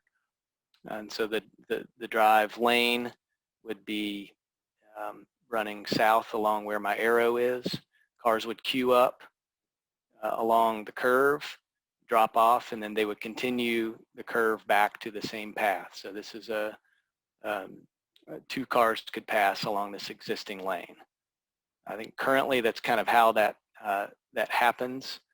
In Scheme B, cars are kind of following that existing curve, so it's the same direction and back out. Of course, we've provided a little bit more generous space in Scheme A to do that. This would all be built out over top of some of that lawn space. And then in Scheme C, cars enter the same space, would drop off kind of at a higher spot, a little further away from the building entrance, but there's a large public plaza here, and then they would loop back around. And one of the compromises of some of these schemes where you provide a bus or a car loop in and through parking is that you landlock a lot of those parking spaces. That's something to consider. It's something that these schemes do fairly well, is stay away from all of those parking spots. This scheme provides a more elongated, more efficient kind of way of doing a drop-off, but there you are impacting parked cars. So those are the cars in all 3 schemes. The buses for Building A would enter off of 9th Street and queue up around this new bus loop, again around a whole lot of parking. But all the buses would be able to come and line up and drop off and pick up right at kind of the same entry area through potentially a lobby, a connector lobby between Building A and Building B. And then they would loop back around out to 9th Street. So no cars or buses, at least from a drop-off and pickup standpoint, would cross paths in that scenario. In Building B, of course, because we've elongated and put academics up on this end, we don't have as much room over here for that structured bus loop. So we've shown buses coming down on the low end of the site for drop-off. Could use the gym as a large assembly space for pickup times for big groups that are going to hop on the buses at the end of the day. There's an advantage. But buses would come in off of 9th Street and move along the fire lane and up and then out so that there is a loop around the site. The disadvantage there is that you're going to have an overlap of cars entering and buses exiting. Okay. We could look in this scheme at potentially making something up here, bus loop. And then the final scheme is the buses operate much like the Scheme A. You come in off of 9th, loop around, and drop off and pick up, and then loop back out. Is that helpful?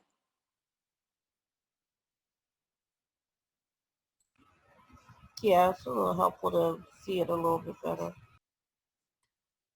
And I'm not sure if you can see them while you're sharing screen, but we've got some patient hands raised. Nancy, you've had your hand up for quite a while. Okay, go ahead. Thank you, Kristen. That's fine, thank you. So I just had a quick question about, again, thinking about utilizing vertical space in different scenarios, and it might be that this is prohibitively expensive. So, but I wanted to see, has there been thought given to sort of almost combining, could you create like a multi-level parking facility that has usable space on top of it, like maybe that's where a track goes, or there's a gymnasium on top of the parking structure, like sort of do, and I don't know if that's, and I also in the chat had asked about sort of thinking about green roof spaces as potential outdoor spaces also, like learning spaces. And so it may be that options like that aren't feasible economically or structurally. I don't know. I'm not an architect. So. I certainly think getting creative on a tight site is worth exploring. And again, like using kind of the lower side of the site near the field, west of the existing cafeteria. There could be a way to, potentially, build out over top and use the bottom side of that and use some structured column system that allows for some parking underneath. The building could be probably the most economical way to do it. Any kind of elevated or deck parking is going to be extraordinarily expensive, and I'm not sure how much the city would allow it, just in terms of how much pervious space is going to be added to. But I do think getting creative in a condensed space, looking at more green roof opportunities that help to offset some of the green spaces that we're not getting can certainly be explored. Looking at this green space in the center of the site, there could be great opportunities to either make those part of the learning environment, or in this particular scheme, this could be a great location for a court that has multiple uses because it has direct access from the gymatorium. So I would be interested in hearing a little bit more from others about this central space and sort of the quality or nature of it, and how important having, larger, more expansive open space in the middle that could be more directly accessible from the school and provide multiple ways through the site from an accessibility standpoint, and provide a lot more open vistas and views, potentially get more daylight in Scheme C into a lot of these. All of these potentially will get northern exposure, which would be really great qualitative light. And again, just like I was saying for the first scheme, this sort of outdoor learning landscape doesn't have to all be green. There could be opportunities for courts or just other uses for fitness, so forth, that are more directly related to their programs. In Scheme B, we've programmed it as an outdoor theater.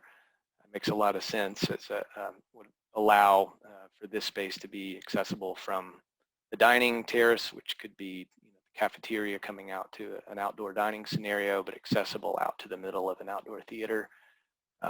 Accessibility, right now we're just seeing, we're providing a ramp from the upper parking down to the lower level, so you access the lower level from the upper site. But we're not showing any ramps down to the lower section. You'd have to come into the building in a lobby and drop down an elevator to get to the outdoor stage area. But we've got room in the landscape to provide more ramps. So having, understanding those kind of priorities would be helpful as we continue to advance these schemes. But something like an outdoor theater could certainly be built in Scheme C. So we'd love to hear any thoughts about the quality of that space and its various uses. One more patient hand, Ben. Would you like to share? Yeah. So yeah, on my heart is the outside space actually for all three of them. I think it's very important for Buford to have a good outside space because it's one of the only, or it's the middle school that kids get easy there from Johnson or from Cherry Avenue. So it's a meeting point after school. So it's not only, it's easy accessible or nice to have it during the school day, but it has to be an inviting place for after school, I think. And like my kids, they walk from Johnson over to Buford to meet their friends there. And also there are shops around that can go and get an ice cream. It's like a real, I think it's a good middle school where it is in the city, because there are things around there and they meet and come back at Buford. So having that inviting place where they feel comfortable, kids from different neighborhoods, I think is really important. And also to connect that as good as possible to the Boys and Girls Club, because those kids mix, right? You have the kids that go to the Boys and Girls Club, and then the neighborhood kids come and they all meet there and hang out. And I think that's very important. One question I have, and I think where there was on C, there was the Arts Terrace. And is that looking out onto the parking spots? In this scheme it would, and you'll note too that we provided a little bosque of trees for protection.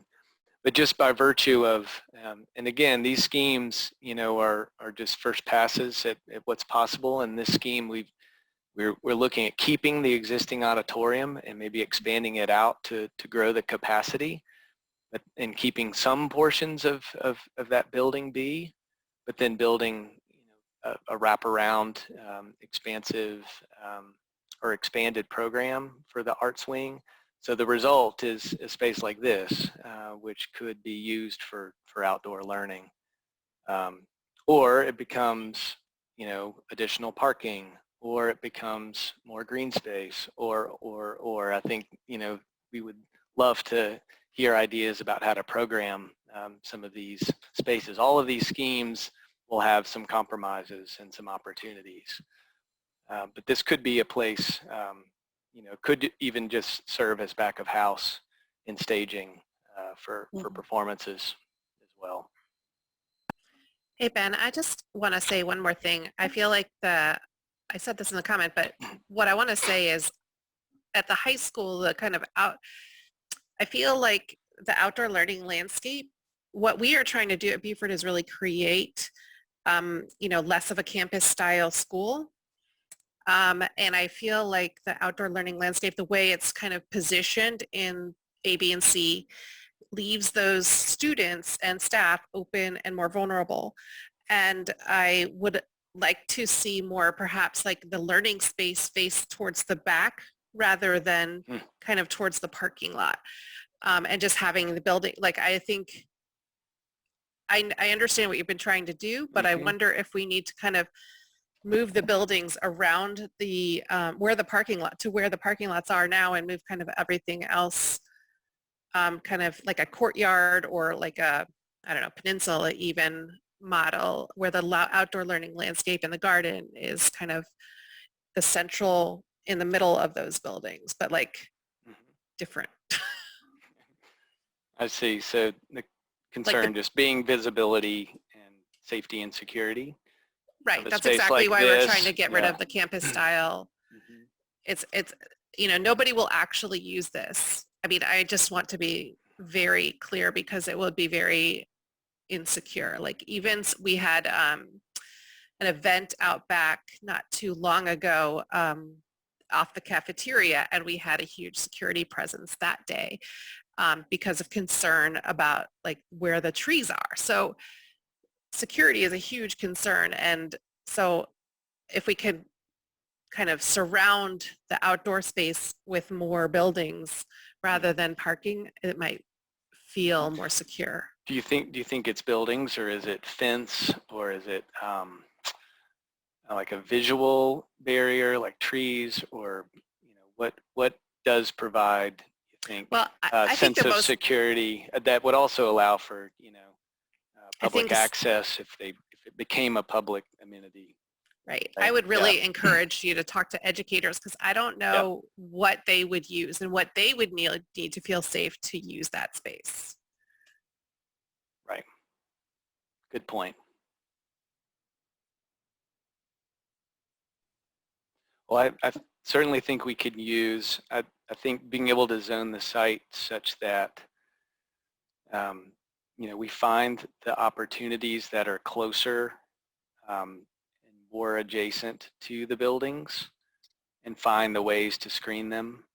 Whether, I can even see in this scheme that we're looking at on the screen, the academics could move closer to the parking lot, and this outdoor classroom space could be accessible from the south side of the site, for instance. And that those are the ones that are more secure, more easily accessed by the school and the programs within the school. And then the larger spaces, of course, we have this full amenity that is, we would consider safe, relatively speaking, and secure from a site standpoint and accessible standpoint. Even though it is open, that's going to be the case for any school. But fencing becomes the one level of separation that's needed. But in terms of just visibility, this space it gets a lot of attention in all of the schemes. There were earlier thoughts about, could we build in this area, for instance, to take more advantage of other parts of the site for access. It's an awkward spot, and any kind of building here, if we want to, particularly if we want to save kind of a large portion of building A, and all these schemes were saving building A, it does start to cut light off from those spaces. So, how do we program this space and use it as a really great opportunity for learning and for community use? I think that's what we're hoping to explore and hear some great ideas about for all of these schemes. But good point. What makes a large space like this both exciting for the school and usable from a safety standpoint?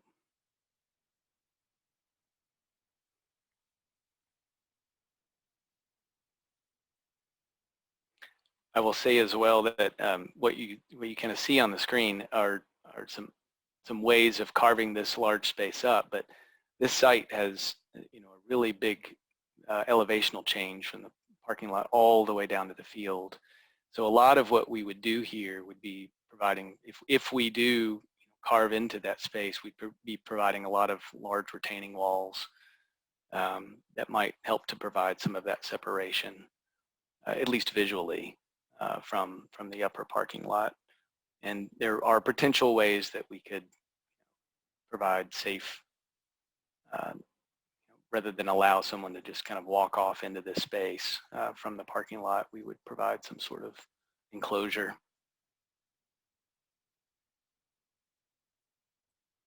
I wouldn't mind thinking about the new athletics and arts over in the where the parking is. So instead of interfering with where the outdoor theater or outdoor learning landscapes are, just surrounding that side, that kind of what I want to say northeast side with the buildings, and putting the parking in the back, just to kind of put the flow through where the Blue Boys and Girls Club is. Down, I'm sorry, my mouse is going over it. So anyway, I just wonder if there's parking down here that we had talked about with respect to the, not a deck, but a sort of multi-story feature of some sort, by where in this picture would be the new athletics. And then we have arts and gym up here where the, on the east side where there's parking. And that way we kind of have this, when I think about Buford, I think one of the main problems is that it's not that welcoming. And I wonder if a building on that east side that could just be dynamic and engaging, that could then be which would help that site. And one of the things we haven't talked about is where's the office and how, and I don't want anybody to have to go downstairs, and I don't know. That's just kind of what I was thinking. Sure. So but wasn't some of the decisions when they said at the last meeting, they were decided around the spaces that we have, so they don't have to build all new buildings, but renovating the old buildings and then adding on? wasn't it sort of a cost thing Yes, you're but looking at? that was definitely, but there's definitely some new academics, new athletics, and a converted arts wing. So I think that's one option. I think what we're really trying to maintain is building A because of the beautiful science labs and the ability to really sunlight, and that rebuilding that would be very expensive. But if we can put some stuff on the east side, it might help to, I don't know, make some more open space in the back as well. So all good points, and I think just from a simple diagram standpoint, being able to locate whether you keep a portion in any of these schemes, or keep a portion of building C or add on.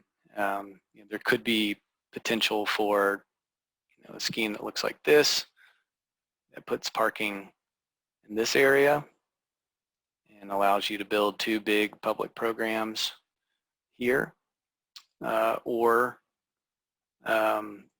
flip that so that there's more building in this location, which adds the parking on this side. I think there are ways to look at that. I think if you do, I think the question has to be, how important do we think having these 2 large programs in the arts and the athletics, sort of assembly spaces being together versus separate, I think is one kind of priority. Is that important?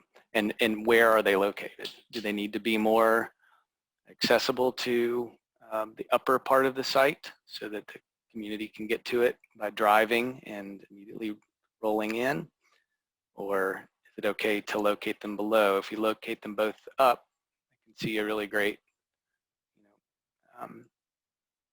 entrance to the school that features the gym or the arts wing, and it's easier to get to from a vehicular standpoint. But then we end up putting the gym up high and it doesn't have access to the field, and that may be okay. We need to decide what we think are our priorities. I have a question, but I can't figure out how to raise my hand. I don't see where the button is, but I'm just looking at the parking, and I know we need more parking because I'm a teacher at Buford, but it seems like the parking that you have here is like 5 times as much as we already have, because like right now half of our teachers park in the rec centers parking. So do we need this much parking? I mean, is that because I mean, that's not the most important thing. Increasing our parking is a lot, but right now there's probably 30 spaces for parking on the Buford campus, and this is a whole lot more. Do we need to add that much? That's a really great question, and it's something we should dig in further, but 160 spaces is what we're trying to provide for the school right now. That would accommodate all staff plus visitor parking if you were to maximize parking. I know you guys use, or Buford uses all, other parking on the site, and we do know that those other facilities are pretty much maxed out. They have these really great capacities for the Boys and Girls Club and Smith Aquatic, but they can't park the amount of people they'd want to park during the school day because of all those spaces are taken up by the school. So I think it's a conversation. Are there more walkable options, more on-street options to consider for staff? What are the relationships to Boys and Girls Club and Buford for continued shared opportunities of these other parking lots? And can those hours be managed in a way that benefits both, so that we do reduce a little bit more? But definitely something we should consider moving forward. I had a question about the different art spaces and how they would allow for, like, would the whole student body be able to see performances at once? Is that, we take any account for that, or it'd be more smaller spaces and we'd have to chop up? Because I think of things like for middle schools, you have like, different arts performances, talent shows, things like that, where we want maybe the whole school at once, but with, over 1,000 kids, how would that be able to fit? And how is that in the plans? Because it says renovated arts wings, but I'm not sure if that's classrooms or stages. I know from the last meeting, there was one thought in scheme A of having the gymatorium, but also maintaining the smaller auditorium that we have that I guess would fit maybe one grade at a time. Right. So good point. So right now, the existing auditorium doesn't accommodate the expanded growth that we need for a 6, 7, 8. And so the benefit of this scheme tries to keep that space as a small assembly space, and it provides a larger assembly space I think could accommodate the right kind of capacity. We would want to make sure that that would have sort of a dual use where you have gym functions, but there would be a stage provided and loose seating that could accommodate the new capacity. So the benefit there is that you get those two assembly spaces that could be used by the school at different times, but also by the public. Building, let's see, scheme B looks at taking over the existing gym, which is a larger volume, and it looks at possibly converting that into a small theater that would accommodate the right kind of capacity for the school that would allow you to take down building B and get the kind of parking scenario that we're showing here. So there's more use on the Upper East side of the site. Okay, I'm getting a 10-minute warning, so we're going to be back at 8:15. Okay, so 10 minutes. And then scheme C looks at, again, keeping portions of building B, but we would try in this scheme to take the existing auditorium and expand it, potentially building a stage out the back, a new proscenium stage, and just continuing the slope of the floor of the existing auditorium. Seems challenging, could be costly, but it's been done before. There are precedents for that, so we would be, again, like trying to use as much of the existing spaces as we can, but expanding them so that we have the right kind of space to accommodate the new grade level growth. Thank you. Ben, I had put this into the chat in the first version that you have there. I would really discourage the idea of combining the gym with the auditorium. I think we're going to get a lot, well, number one, acoustically, it's not going to be very good. Number two, I think we're going to run into a lot of conflicts with the community and school use having to use those facilities at the same time. And like rehearsals during the school day and things like that we would have to do that would conflict, coming up to performances and things that would conflict with the classes, the PE classes. So I think going with a specific auditorium, a larger auditorium, because we can only currently fit one class, one grade level of students in there, would be the best for both programs. Makes sense.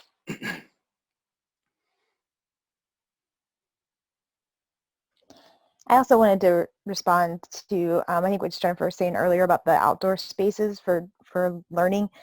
I've taught for many years, and I can't speak for all teachers, but I know that, they're great in theory, but unless we get training on using them or some kind of system of flowing through them and expecting to use them, they kind of sit on their own because, for part of the year it's too cold and part of the year it's too hot or rainy. And so trying to really use this to the max, it's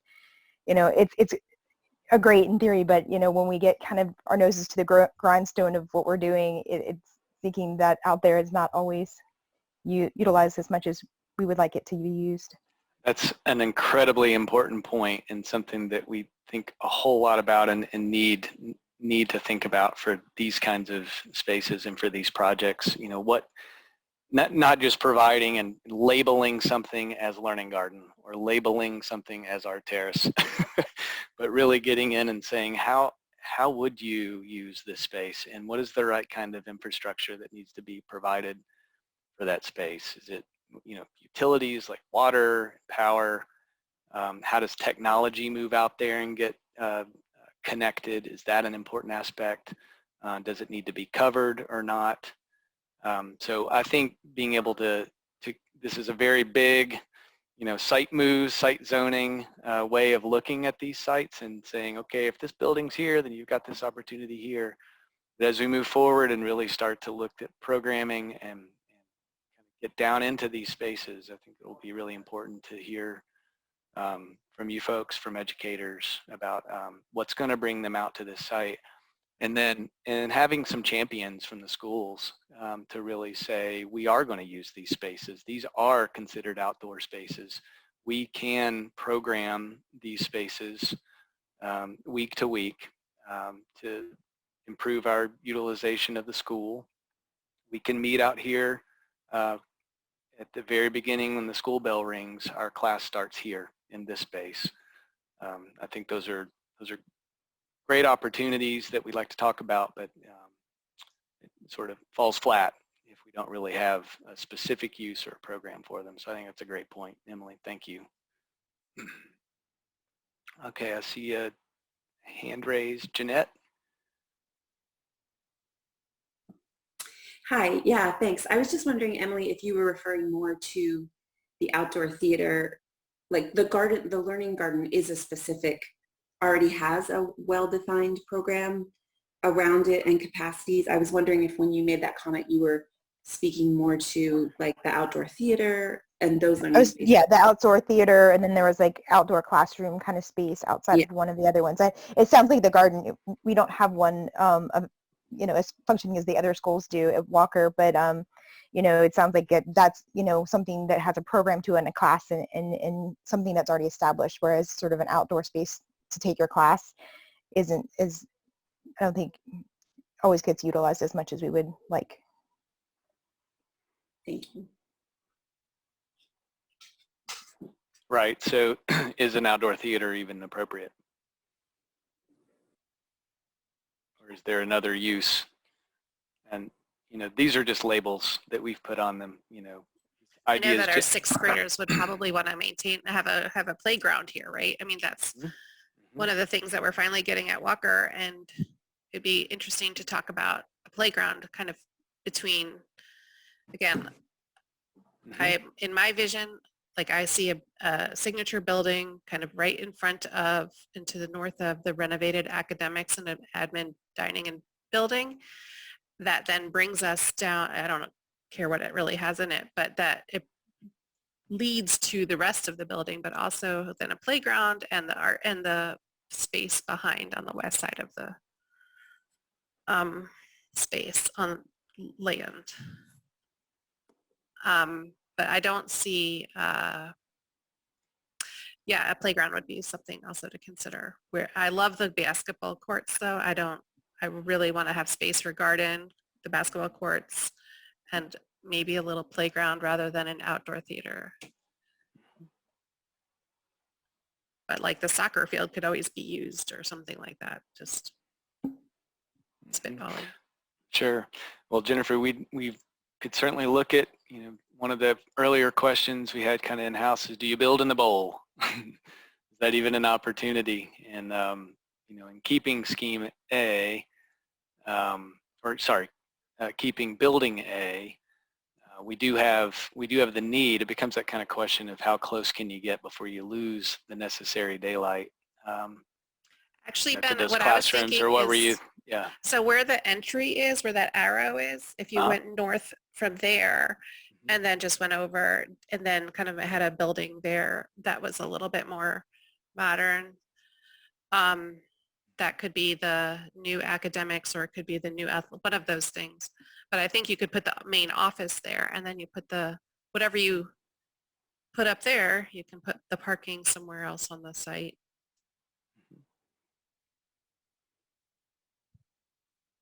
Again, I just don't want parking to be the main thing that we think of when we think of Buford.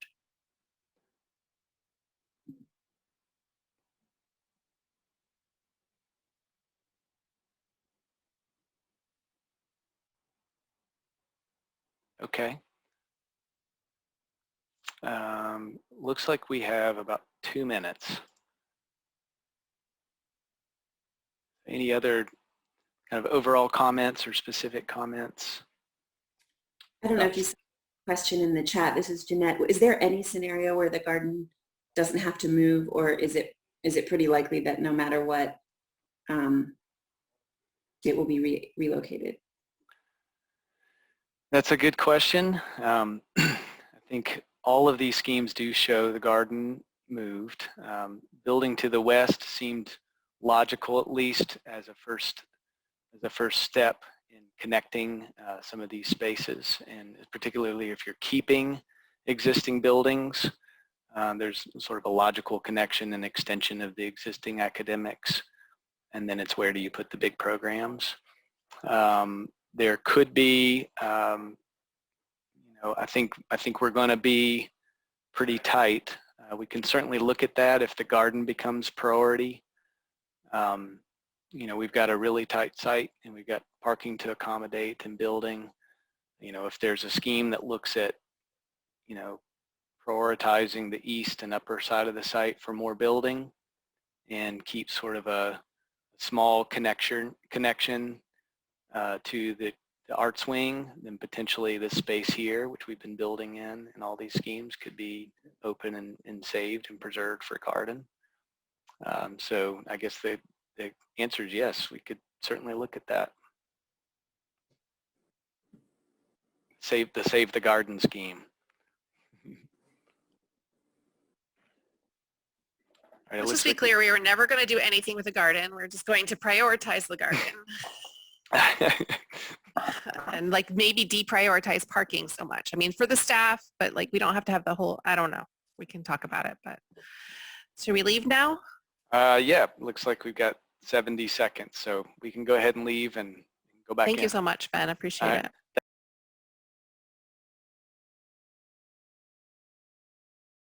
So to situate us a little bit in time as well, I just like to show this 1964 plan from the original construction documents for the buildings that are on site now for the Walker School.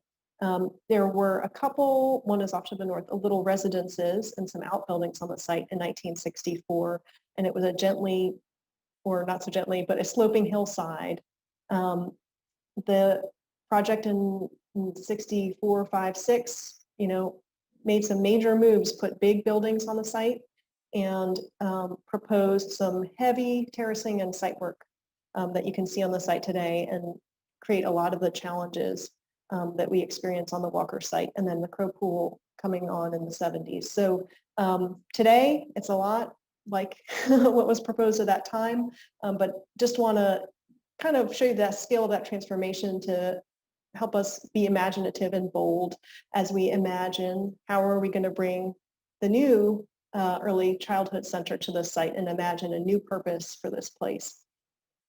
So we're looking at a phase 1 of an early childhood center that has 20 classrooms with appropriate support and spaces associated with that, professional and movement spaces, things like that.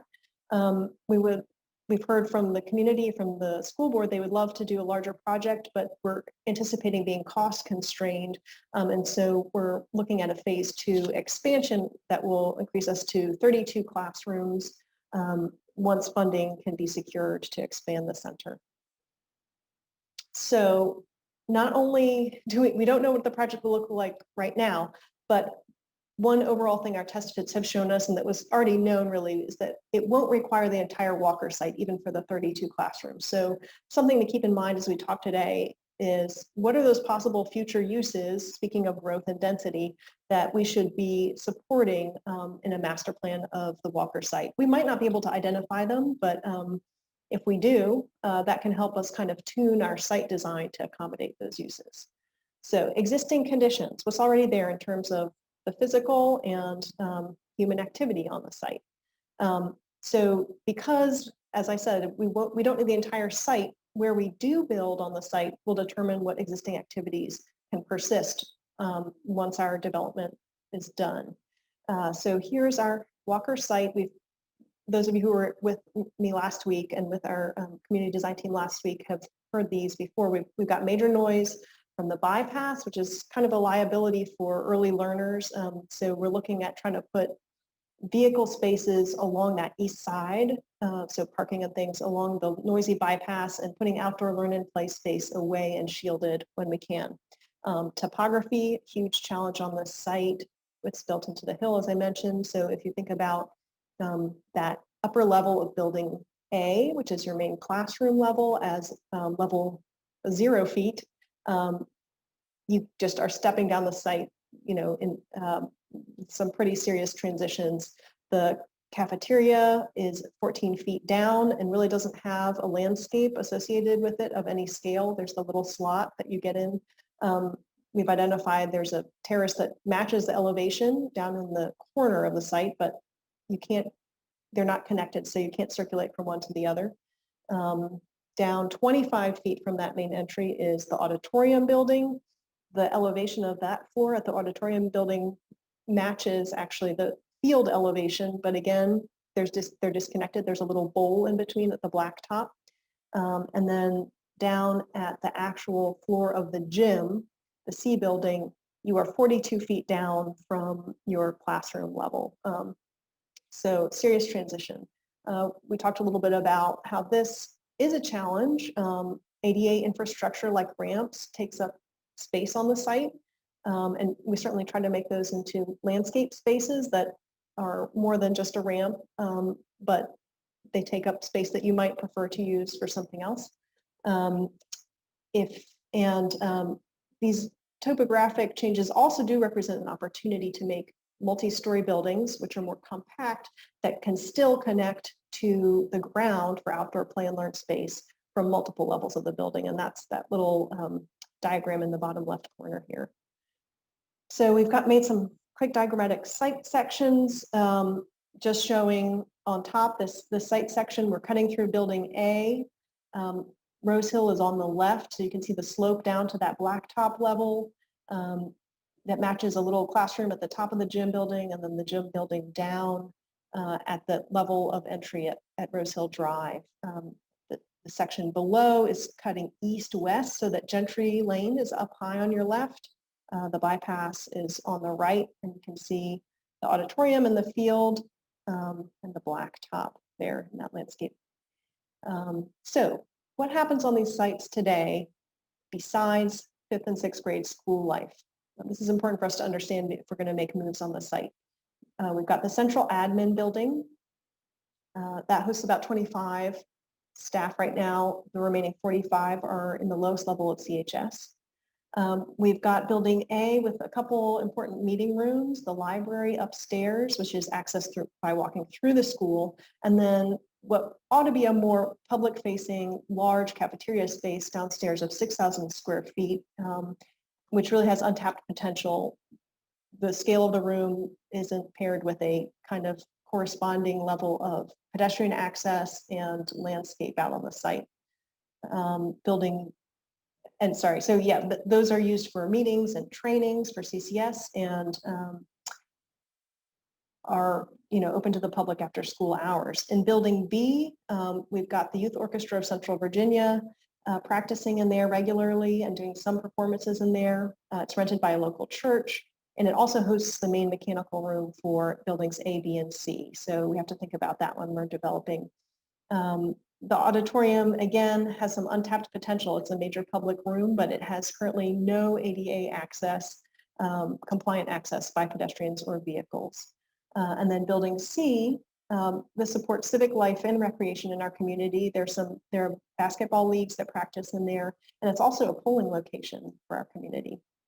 It needs some small scale fixes to its ADA access, but those wouldn't need to be big moves. Crow Pool and Recreation Center. This is an interesting one. It is a professional development space for lifeguards within the city. It has a lap pool that is 6 lanes.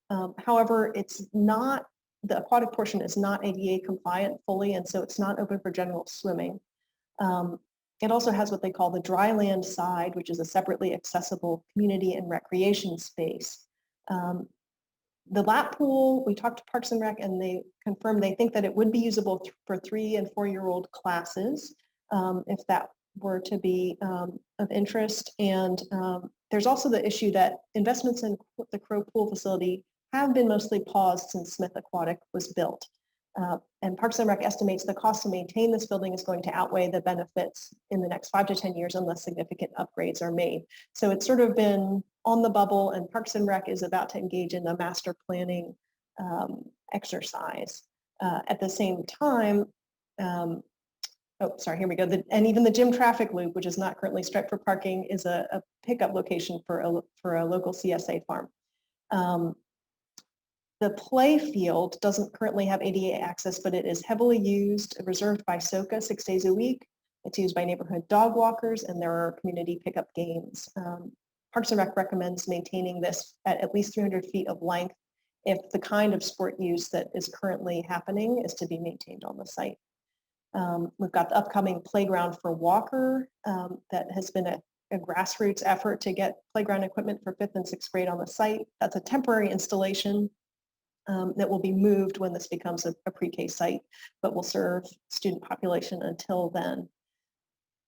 That project will also put in a ramp from the Crow parking lot and get ADA compliant access to that location at the north of the field.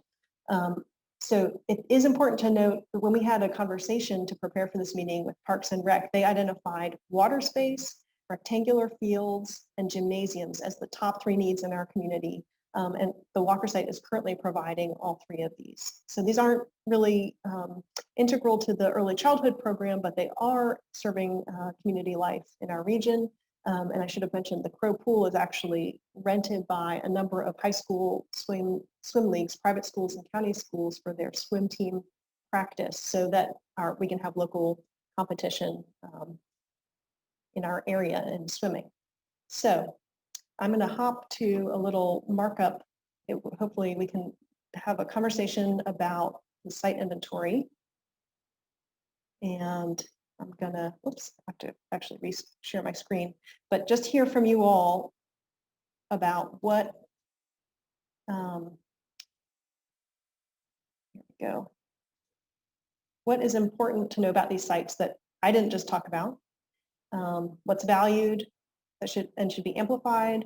What's a problem that should be fixed? And what's something new that you think should come to this site as part of this project, other than kind of the requirement of the building space for the school and some outdoor play and learn space? So please go ahead and unmute and just shout it out. I'll amplify that parking is a problem on this entire campus. That comment was made earlier, but I think it's worth stating again. Yeah, I think the access as far as ADA and accessibility is something that I think we've fallen short on for many years there.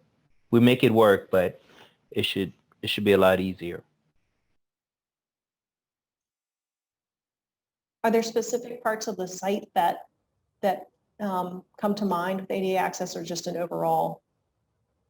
Well, I think particularly for the auditorium, because a lot of parents and grandparents may want to see their child do something, and it has to be a lot of getting things straight beforehand. They just can't show up, and a lot of times in this environment they're used to things being more modern, and they don't have to ask for permission or things. And so that in particular, the auditorium area. Mm-hmm.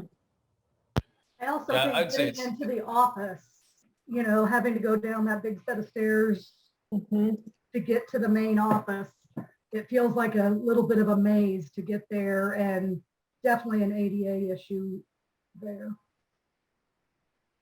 It's realistically the whole campus. I mean, obviously it wouldn't be used in the same way that we use it for 5th and 6th grade, but right now, if you're a person in a wheelchair, and we have several students in that way right now, the school is just not, it's just not accessible. And the amount of time it takes to move around is inordinate.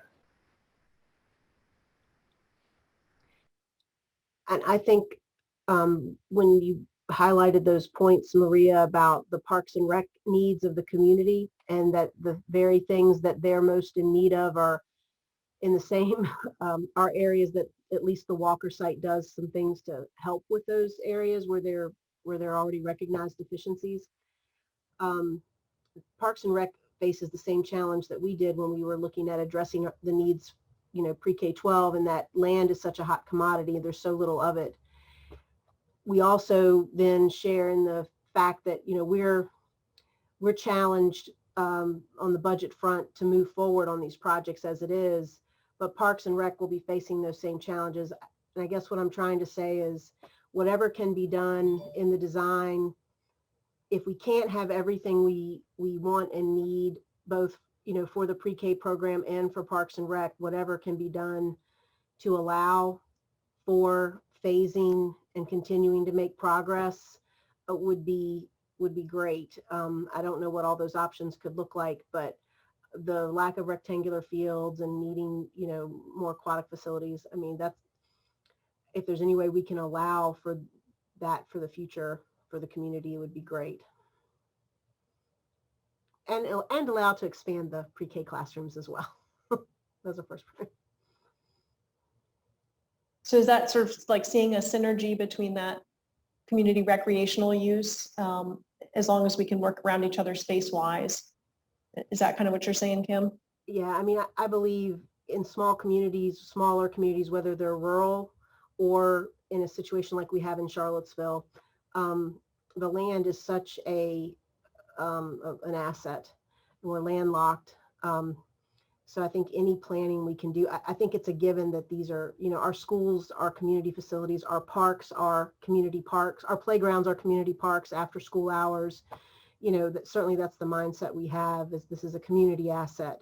But how we can address even things like grading and things like that. We've talked about all the interesting slope issues with this site. And certainly if you're going to be bringing big equipment in, and again, I know from a cost standpoint with this phase, we may be trying to just do heavy renovation in building A or whatever to get the preschool center going. But I just having that eye to the future to maximize the use of the land for for the community needs, both educational, pre-K wraparound services, and then the recreational. I know it's a big ask. We're asking a lot from every parcel we have at our disposal.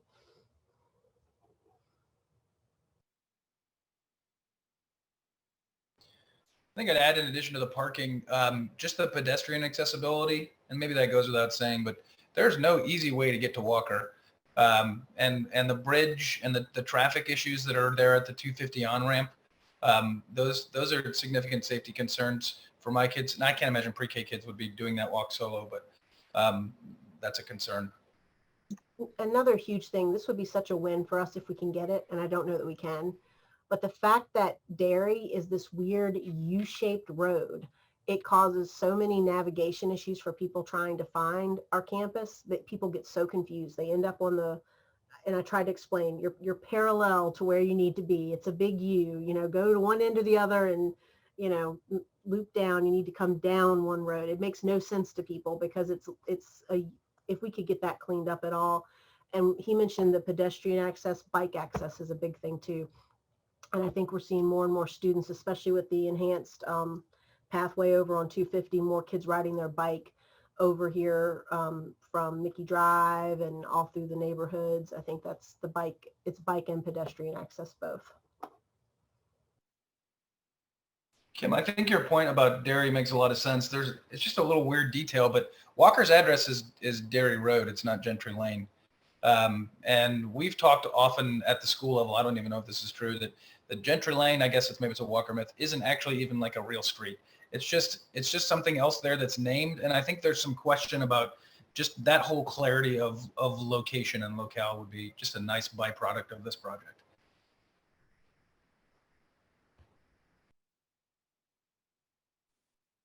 Yeah, we heard from some folks who engaged in a Safe Routes to School study for Walker a little while ago.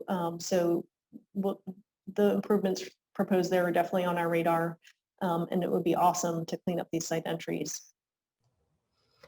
One other quick note, when you start to think about planning for the future and allowing for the recreational space, the fact that this property, it adjoins the park, I think we need to leverage that in the bigger vision for what we ultimately like to accomplish here. Of course, we're prioritizing our preschool needs, but if the outcome of this process was something that shows a way forward to keep making progress on all of those community needs and wants and so forth, I think that would be something that people could hopefully get behind and stay behind, and we could keep making progress. I will also say that the preschool center will house less children than Walker currently does. So that equals out to less cars. We're also talking about a very specific population that's in our preschool program. So for phase one, it would be our current population, which not all of them have vehicles. So I think that is also another factor to consider in. I think we will have to utilize a higher amount of school buses for evening activities and things. You know, we won't have orchestra concerts where there's, you know, everybody's mom and dad and grandpa and aunt and uncle and cousins and siblings. You know, it would be a much smaller type of evening performance type of event that would happen, because most of our type of parent events would happen during the day rather than in the evening for preschool. And this isn't a priority, but compared to other things, but it would be really great for us as a division if all of the division administration could be co-located on this campus at some point, even if we don't get it in phase one. And the other great thing about co-location of all the division administration, allowing for that at some point, is it also frees up the lower level of CHS, which would give us some great opportunity for programming down the road, especially career and technical education, building out more options there, things like that. There'd be some great space available for that programming if we could get division administration out of the lowest level of CHS.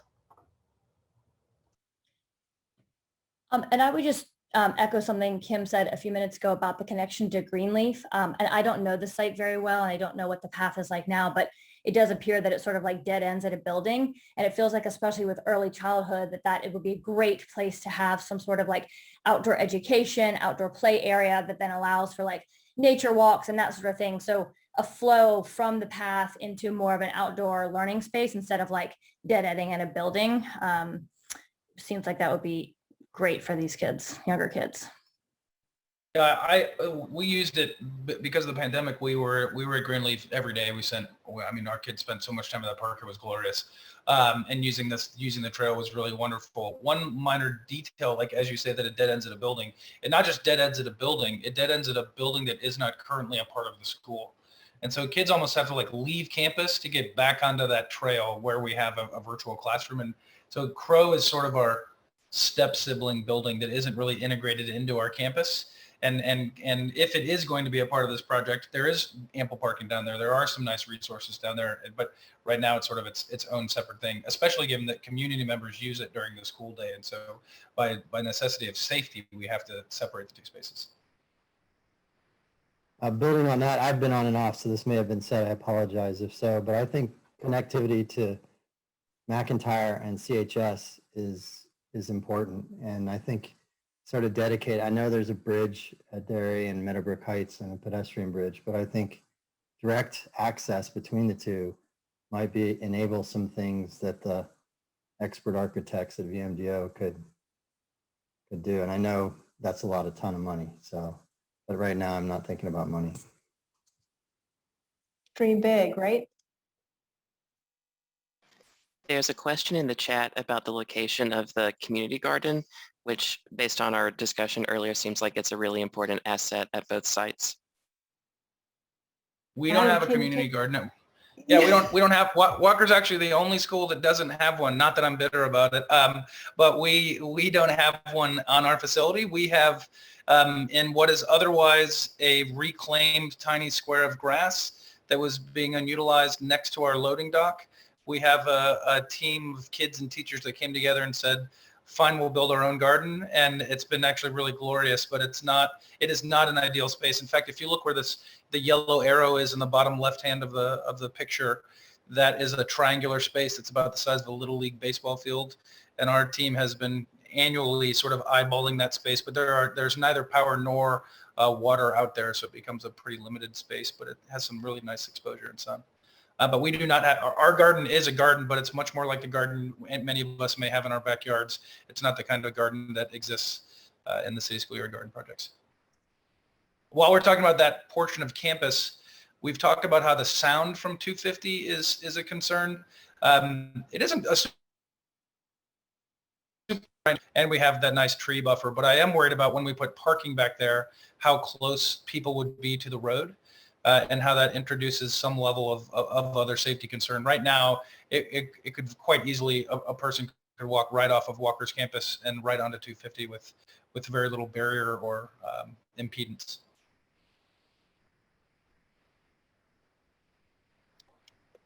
Adam, it broke up a little bit when you were talking about the level of noise. Were you saying that you haven't found that to be a problem in your outdoor classroom space? No, but that's right. We actually don't have an outdoor classroom space adjacent to 250, okay. Mostly because I'm more worried about the safety concern. Gotcha. I'm just worried about having kids running around out there. I see. It limits how occupiable that is. Okay. I know oh boy, let's see. Is this possible? We better jump over to our second segment. I think we've gone way longer than we were supposed to on this, but this is meaty stuff. Any last thoughts? I think Kristen is working on trying to extend the breakout time. I think the Buford group's in the same boat. We'll see what we can do. All right, we'll get ourselves rolling here again. All right, so onward. Thank you all. That was awesome. Okay, so now we're going to talk a little bit about the test fits that we did. What did we learn about how we can use the site for the early childhood center needs? I might skip through some of these slides given how little time we have left. We know we have some guardrails, some must-dos. That's the size of the centers in phase 1, the phase 2 expansion. We know we need space for wraparound services. That's part of our charge.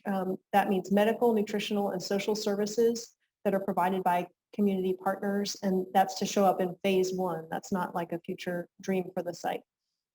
We have given ourselves a guardrail of 1 parking space per staff member, which for the early childhood center, and then of course other needs for CRO and CCS admin if they remain on the site. So that means 75 staff parking spaces in phase 1, expanding to 100 total spaces in phase 2.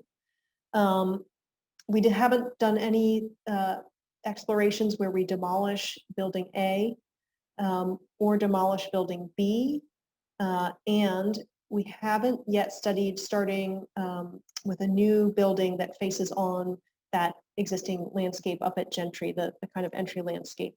We've kept all our new construction explorations to the south. Amongst the test fits, you'll see that there's a variety of how much new construction, renovation, and addition are provided. Where the early childhood center is sited varies, whether we have the front door at Gentry Lane or Rose Hill. It varies whether we're doing the student car and bus drop spaces together or if they have to be separated due to kind of tight site. What existing buildings and amenities remain varies between the test fits. How much wraparound space is provided and where the wraparound front door is compared to the school front door. That's another variable.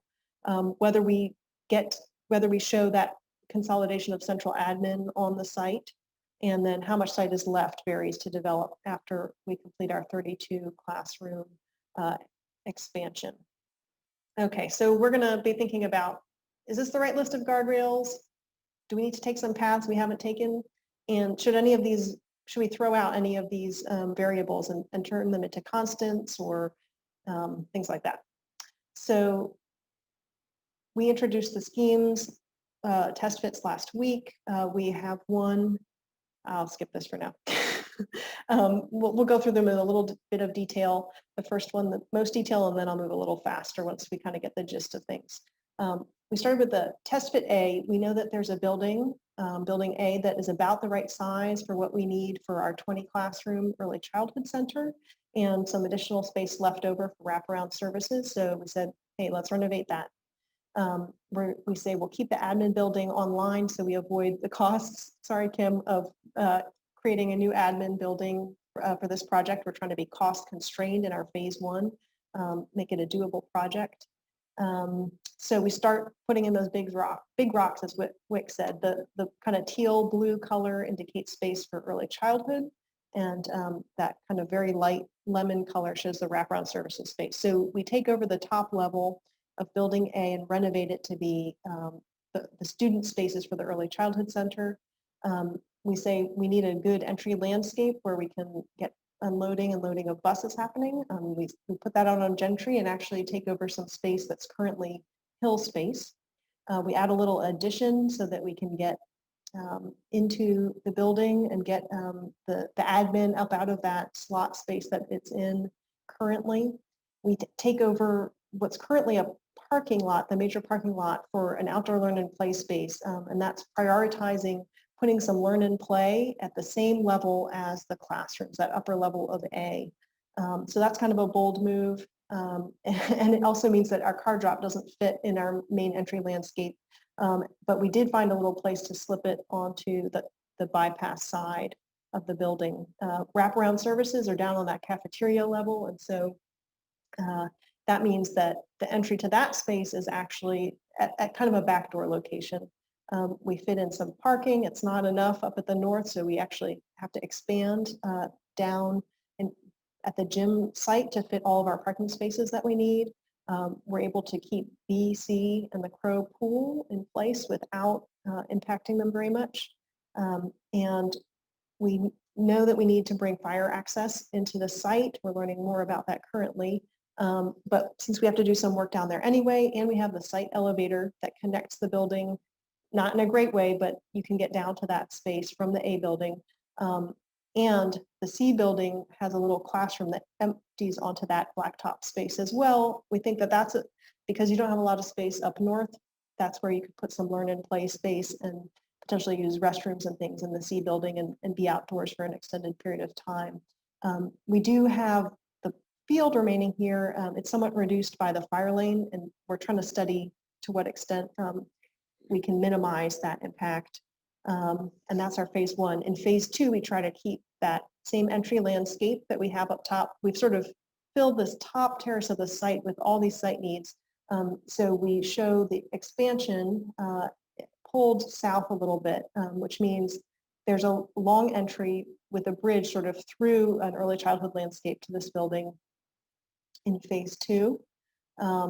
We make some site connections from that cafeteria level over to that corner terrace that Dr. Hastings was mentioning is about the size of a Little League field. So we can have some great landscape spaces that our addition is opening to, both at the field level, the cafeteria level, and then via a bridge to that upper level. We add a little parking, and then we have some spaces still remaining that could be developed even after that phase two project is complete.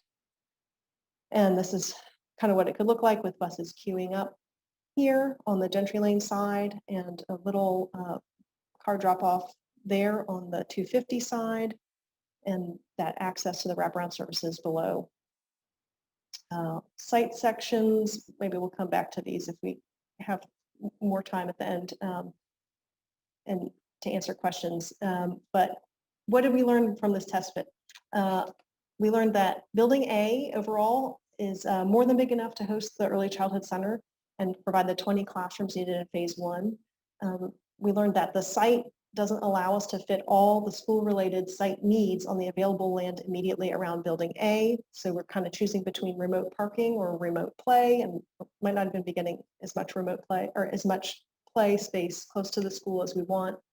And then also kind of learned that over-under configuration with early childhood student space on top and wraparound space below is creating some site challenges for us. What we would study next if we progressed or adjusted the scheme would be moving away from that over-under organization, allowing the early childhood spaces to be in both the upper level and the lower level of Building A, kind of helping them get down the site using the building. We put an elevator inside the building. And then I think there's some neat opportunities for a front door for wraparound services up north, Building A, kind of near the admin building, and that would be separate, separate entry, separate space, not mixing with students, but it would be a much more public space and much more easy to access. Okay. Wick, do you want to tell me where we are on additional time? Just keep going. Kristen is trying to, oh, sorry. I can't even unmute myself. Kristen is trying to extend it. So we'll see. I mean, okay. It's at 2 minutes right now. All right, my pulse is racing. We'll keep going. If we get thrown back into the room, we'll just roll with it and see what's next. All right, test fit B. Big idea here was start with new construction and do it on the south side of the site. Starting new lets you reorganize this whole southeast half of the site while continuing to occupy the north half. We made a bold move here and said, what do we get if we demolish Pro and the gym building and just kind of start over down here and design the building and the landscapes together. So I'm not taking you step by step through these site elements now to go a little faster, but basically we do a phase 1 that has that kind of gold entry landscape at the level of Rose Hill. So you roll into the site, you're looking into an organized entry landscape, and the building allows you to connect to the field level as well as the Rose Hill site level. We create some fairly efficient parking on the right side of the site there next to the bypass that actually also allows you to make that transition up to the auditorium level in car or on foot. Phase 2, we add that wing. We go back, there we go. We add the wing, keep it pulled to the south of the site to try to, again, leave flexibility for development at the north. That wing steps up the site and opens onto both the field at its lower level and then at its upper level would connect you out to that kind of terrace with the good sunlight that Dr. Hastings mentioned to us. And again, that leaves us with some space for future development and could look something like this. The car drop also in this one is right at the wraparound services, and so that's kind of advertisement for those services for any parents coming to the site in a car, which we know is not many at this point, but we're showing those car drops just to block out the space. We have some awesome site sections we'll dig into if we need for questions and share another time, hopefully. What did we learn? We learned that demolishing Crow affords us the opportunity to create vehicular and ADA pedestrian access to that mid-level of the site that's currently inaccessible. And it lets us efficiently create over 130 parking spaces on what is a fairly noisy part of the site. I would say that we didn't solve how to enlarge that site terrace. Time is up. Okay, we got to close. I'll read the end of these and then close us out. We didn't solve how to enlarge that site terrace, that entry level at Rose Hill, and keep the field. We were hoping to do that, and we shaped our phase 1 footprint. But as we've studied it in more detail and learned more constraints, we're not able to keep the field at the size that Parks and Rec says is useful. So we would redo the footprint if we were to keep going with the scheme. And then there's also the issue of taking out 3 community recreational amenities: the field, the gymnasium, and the pool, without an urgent need for that space up in Building A requires a compelling why benefit. And we don't know what that would be yet. There's not an urgent need for a 7th elementary school right now. So that makes the scheme sort of a stretch. And next we would study doing this kind of new build site scheme Up at the entry landscape, we actually think there's some good opportunities up there. So I'm going to close our room now, and we'll see what's next. I think I was able to stop the timer and just, I think we're off time. So I think, I don't know what they're doing in the other group, but great. Right when it was about to end, it gave me the option of extending the groups. So I said yes. Thank you, Beth. Excellent. Great. Okay, so that was test fit B. I'm going to, since we're not racing now, I'm going to pause if there are any questions about anything I've said so far. I can go back.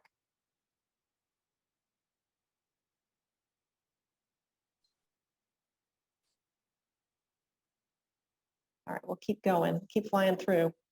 Okay, test fit C. Coming up next. Oops, will let me advance slides now. Okay, great. So test fit C, our big idea here was, again, try building on the south side of the site, but minimize kind of the opposite direction of what we just looked at, minimize the demolition of existing buildings, particularly in phase one. Try to keep everything in place as much as we can. So that ended up with what we call a site zoning that looked kind of like this. We did a kind of a similar entry landscape, that gold zone you see there, but we put parking in the middle of it because we don't get that kind of swath of parking that we showed in the last scheme where Crow Pool was. We're keeping that in place. We keep the existing gymnasium in place and just use those upper classrooms in phase one. The lower portion of it, we take advantage of that space as our initial kind of seed wraparound services space. And then we build this new wing that's you see running between the gold entry landscape and this kind of open space green area on the left. So that's new construction. It's a 3-story building. And this actually then does mean, you know, really only the second level of this, that one that opens onto the field, would have a significant learn and play space connection without, you know, going up or downstairs. Then in phase two, we actually take over the auditorium, and that means even, you know, there's no more auditorium room. We build a little connector that joins the gym building and the auditorium building. So you get a contiguous circulation indoors throughout the school, and you fit your expansion that way. And you have a little bit of sort of entry admin space associated with those upper buildings. And then we say, this is the biggest scale of wraparound services in any of the test fits. We say between CCS admin and wraparound services, that is the reuse of the complete building A. So it's a ton of space. It's likely unrealistically large, but we're trying to, in this test fit, to imagine a different use for building A. And then once we've done that, we've kind of filled up the site. We have a little bit of space left. We could expand with a new wing for the early childhood center or a little bit more parking behind building B. But that has developed most of the site, and we end up with a configuration something like this. Pause for any questions about what was that or what did you mean, if there are any questions like that.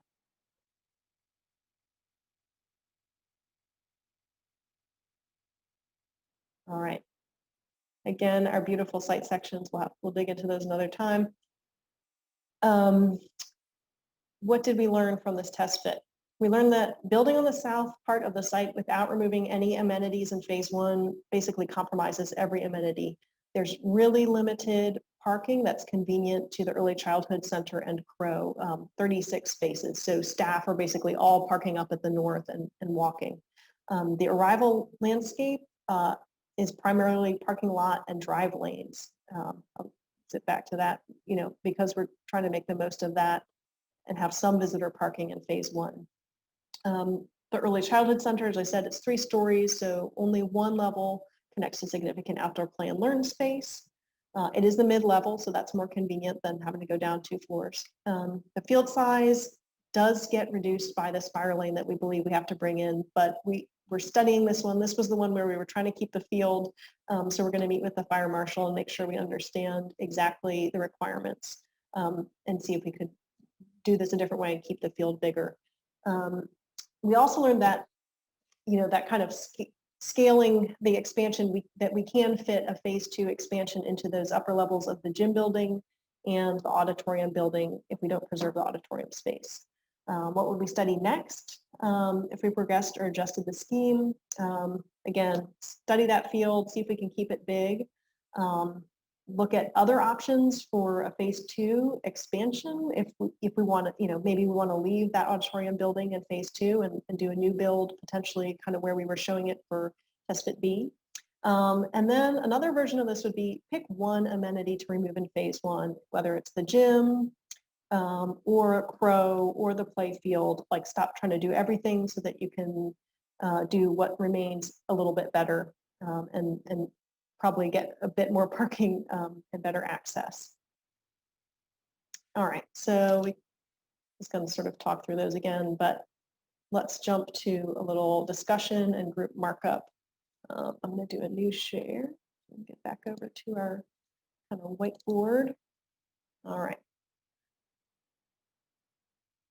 All right, so is everyone seeing a big sheet with all of the test fits on it right now?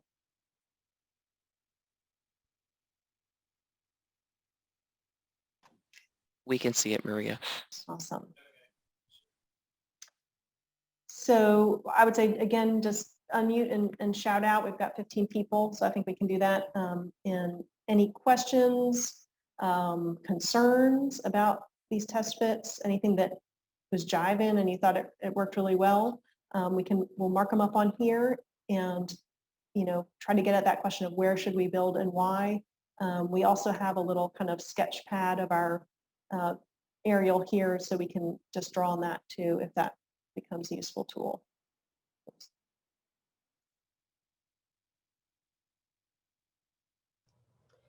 Maria, this is Kim. This might be a nit, but it's something that's a challenge for us now. So with the unique elevations and everything, we currently, it's challenging for trash service and for food delivery trucks to get to where they need to get in relation to the kitchen cafeteria, which is where, the dumpsters are closely located. Yes. So just think about access for large trucks, because the alternatives are not good. Then you've got service people routinely, going through the main part of your, key parts of your program to get to where they have to deliver food products or to handle waste from, you just don't want any of those scenarios. So think about those large trucks.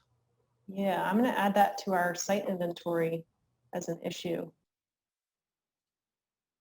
And another time, or James, can you add that to our site inventory so I don't have to show everybody that? Everyone can keep looking at this. Yeah, we'll have to get more detail on that in a focused conversation, sort of building committee level.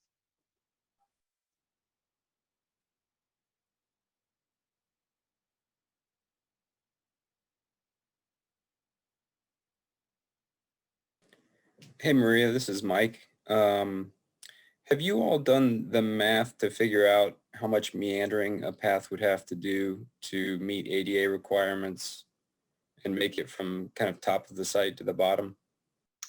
Yeah, so I'll zoom in on a couple of these. So a quick point of reference to get from upper level of building A down to the cafeteria level, it's about 200 feet of ramp that are required. And we worked with our landscape architect, John Meany, to try to draw those in as much as we can in these schemes. So in this test fit A, for example, the path to get from the upper level of A down to the cafeteria is happening here.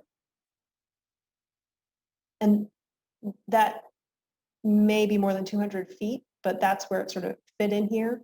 Of course, we'd love to open this up and not have a slot here and have a more gracious grade transition landscape. But in this test that we prioritize getting that to be all play-based. So I think if we put that early childhood program on both levels of A, that would let us be more gracious in stepping down the site in this zone.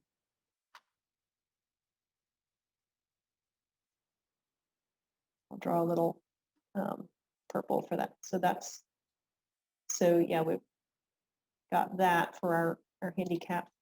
Someone in a wheelchair trying to get down from upper level to the lower level of A. We've also shown ramping that would allow you to continue down to the field level here. And then down again to this kind of fire lane level, which matches the blacktop level essentially. Get a bigger pen. So all told, there's not really any possibility for a more direct path. It's bound to be a well, if a direct path is a priority, and I think that would be the question, what's point A and what's point B that we're trying to, is it literally from the site arrow up here, that site entrance here, there to there, or, what are those things we're trying to connect? Yeah, that was kind of my question, was just sort of from the very top to the very bottom. So they were trying to go from Crow to the top level of building A. Yes. Like how much does that absolutely have to take in terms of distance? Right. That would really depend on the route that it takes. So right, there's that, you can go up 1 foot for every 12 feet of horizontal, but then there's also finding a viable path through sort of the obstacles, if you will, that are on the site. So here, I'll just kind of trace it out here. That's how you would move through the site in a wheelchair for this scheme. So we are trying to look at that for each scheme. I think that's a question, is this site, is it a goal of this project to create a quick pass-through experience of the site for someone in a wheelchair? Or are we thinking that someone coming to the site is more here for the building, so it's okay for the route to stop by the buildings and kind of be organized around that?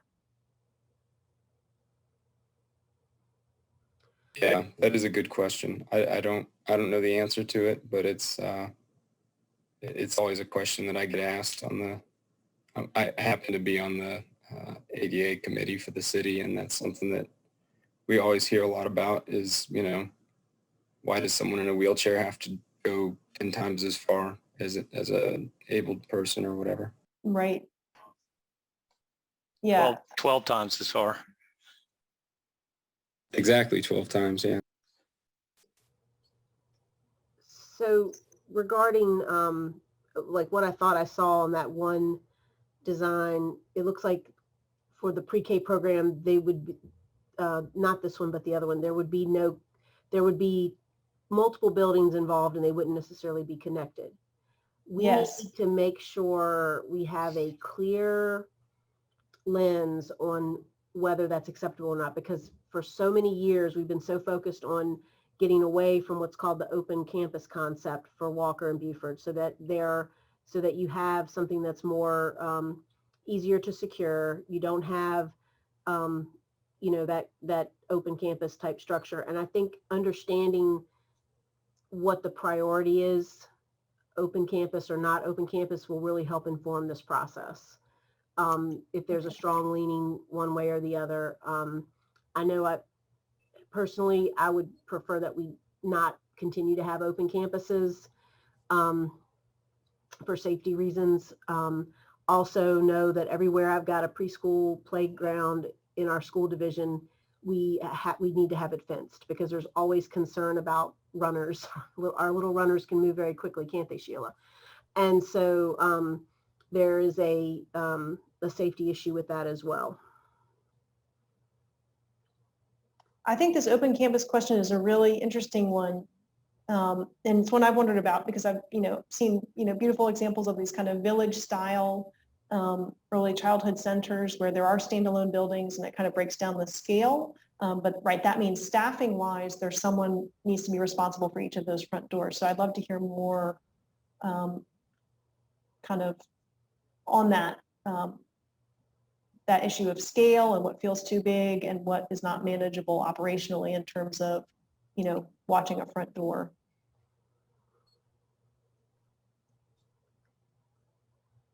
Sheila, would your preference operationally be not to have the open campus concept? Yes. 100%. That's what I thought. So I think we really. And having been an assistant principal at Buford with an open campus, I have a very distinct, perspective here, because I've been an administrator in a building that's been open, and that's been with, 13 and 14-year-olds, let alone 3 and 4-year-olds. And with the bypass being there, that's an even bigger worry than some of our other elementaries are, because those are slower streets around most of our elementary schools, whereas the bypass, people are flying by there. So I would 100% agree with your statements, Kim, about securing the preschool center so that it is self-contained, so to speak, in one building as much as possible, and having very distinct natural or fenced barriers so that we can be very secure in terms of children, running out, or anyone being able to get in. Yeah, this is Juan Wade, and I would concur with that. And I guess I have a whole different view of this over the past 4 years, after we've gotten several threats that when we did, sometimes we just felt completely helpless with the schools that students could change outside. And I would, after the last few years, I definitely would not support an open campus, as we have some of the schools now.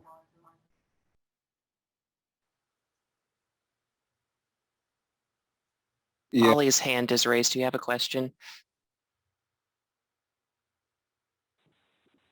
Did you say Holly? Yes, I did. Okay, sorry, I'm in my car. I apologize.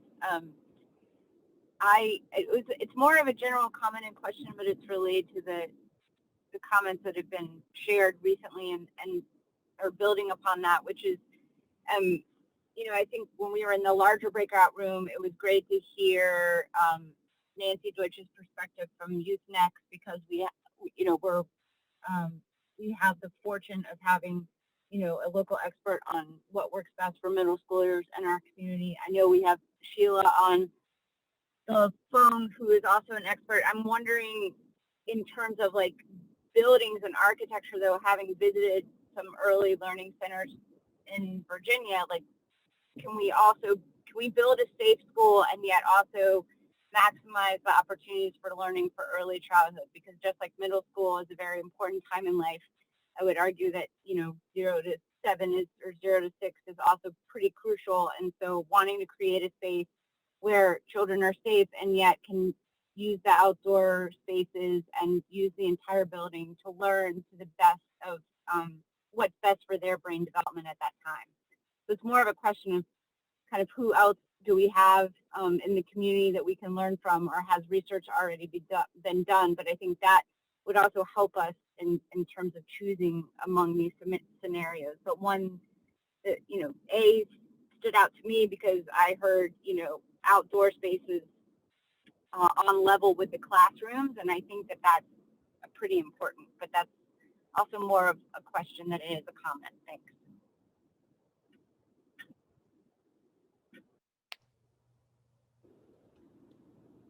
One great example that we've seen, I believe this is a VMDO project, was over in Harrisonburg. What's the name of that school? And it's a 2-story preschool facility, but yet it was still it was adjoining an elementary school, a large elementary school, but it still had that feeling of being its own facility, and it had the great outdoor spaces. Because I agree that that outdoor piece is absolutely critical. And so there has to be good access to outdoor play and outdoor learning. I just like to advocate that we have that that safety, and not having multiple separate buildings that they're going to in the course of their day. I think it's very, we can secure the green space. There's besides ground level, there's also the MDO and a number of their projects. I forget which elementary school it is up in Discovery up in Arlington or whatever. I believe you guys did some great work with some terrace. So you had the on level outdoor play space, but you also had some terraced play space outside of the cafeteria. So you created outdoor space with a terrace. Again, I know cost is an issue, but it feels like with all of the head in our hands type stuff we've had to deal with open campus for Walker and Buford, it is just a concern if we intentionally move in an open campus configuration. Open doesn't mean not having outdoor space. It just means not having a situation where students have to move between multiple buildings in the day. And whatever green spaces we have, and we need to have enough of them, they just need to be, there needs to be like perimeter boundaries, because what that gives you is if you have to on certain days, there's the option to have your full program and have it within a building where they're not having to change buildings to get their meals or whatever. It just is a much safer configuration. So and Kim, easier to manage operationally. I'm really glad you brought that up, because I think I was curious if the type of programs, that there might be, say 3 self-contained buildings that, we're not having students that have to move to a gym or move to a cafeteria. This is kind of a more self-contained type of school program. And so I think it is that operational piece. Or I'd like to hear about, is there a shared program that everybody needs to go to this one space, through the day? I appreciate that you brought up that open campus. It's not about the multiple buildings, it's about the students having to move outdoors to get where they need to be indoors.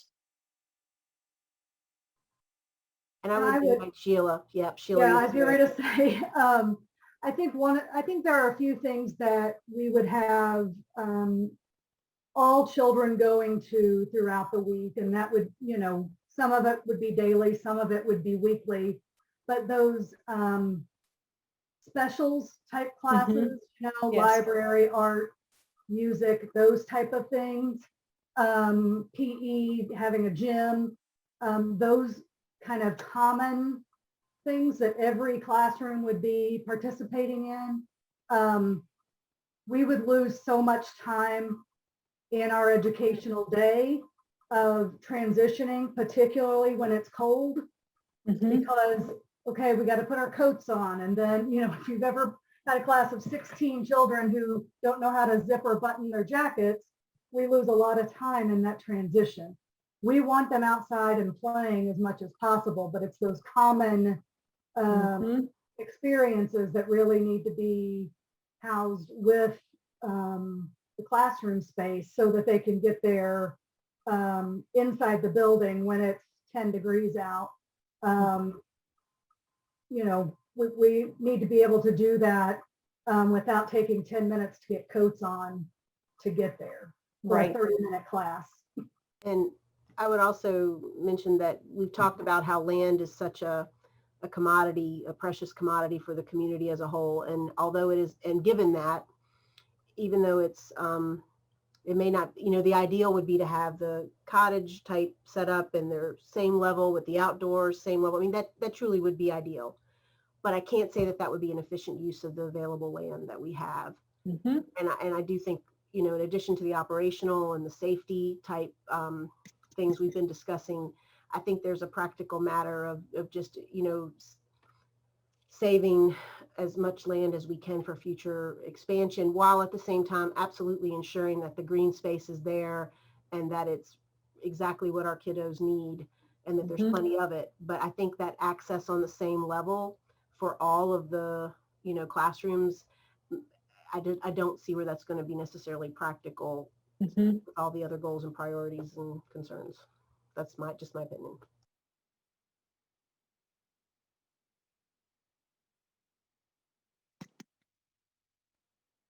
How about this issue of which half of the site to build on, and should we be studying any options at the south of the site?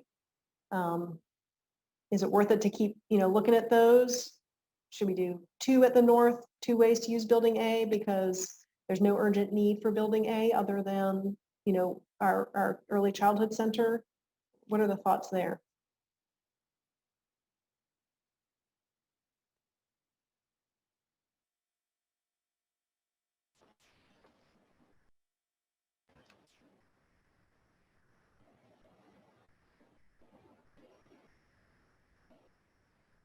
I think it's hard for me to conceptualize that without having an understanding of the cost implications.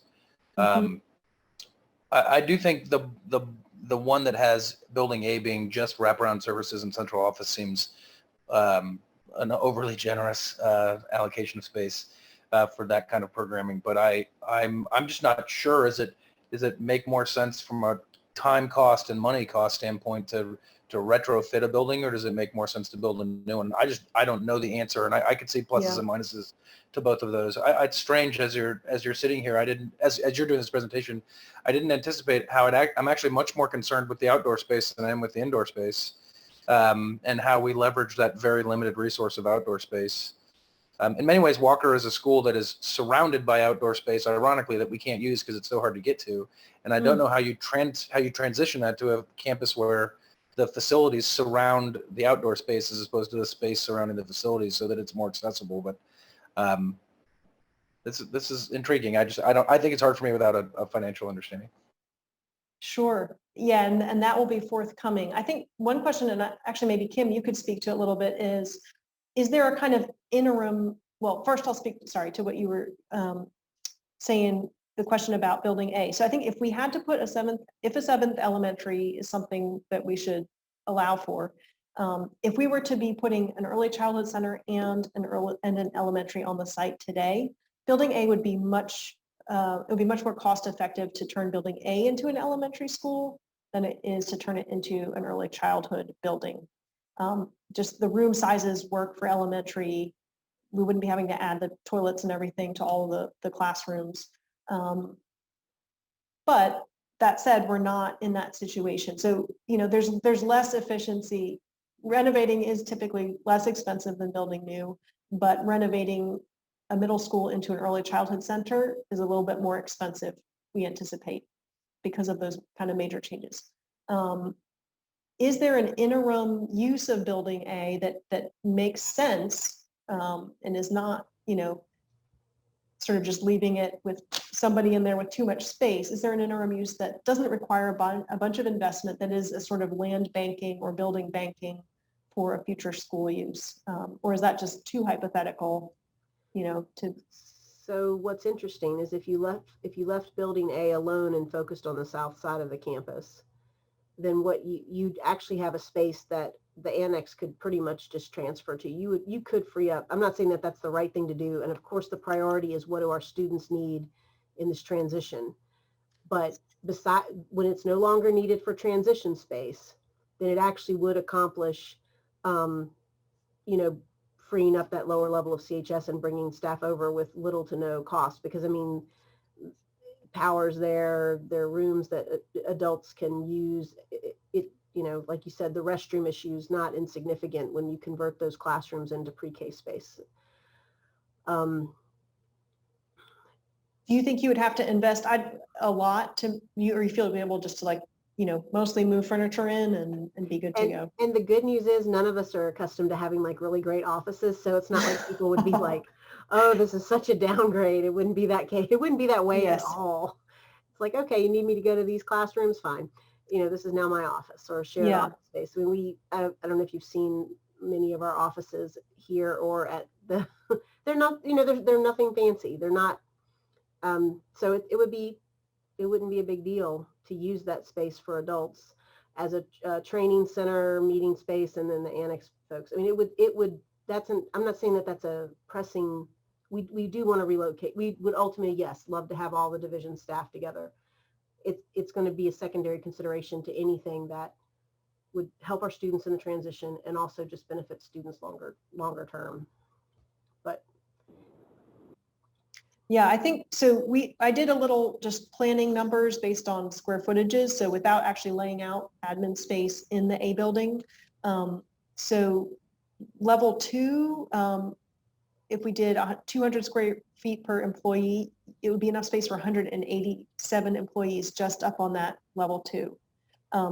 So it's a lot, you know, some of those spaces could just be preserved as community rooms as they are now, the library, the cafeteria. So you wouldn't necessarily take all those over, but it does seem like, you know, it's a lot of space. But it also seems easier to find office space outside of a school site in 2050 or whatever.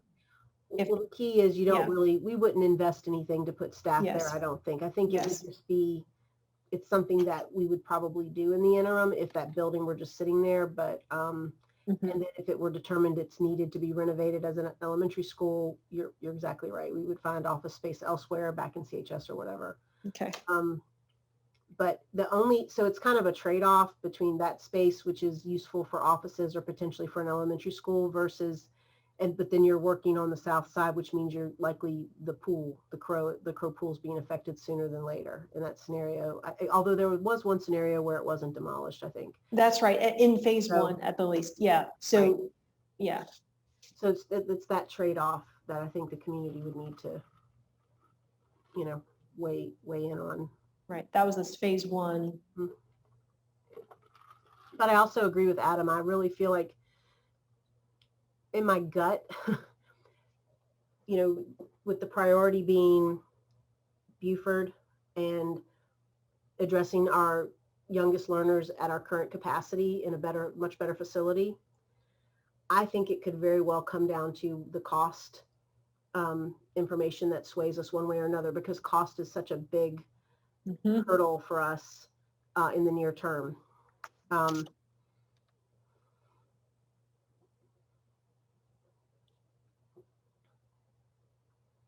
I think the only thing that can overcome that, if all else is equal and the costs are fairly close, is going to be what allows the community the most flexibility to make the next move and the next move and the next move.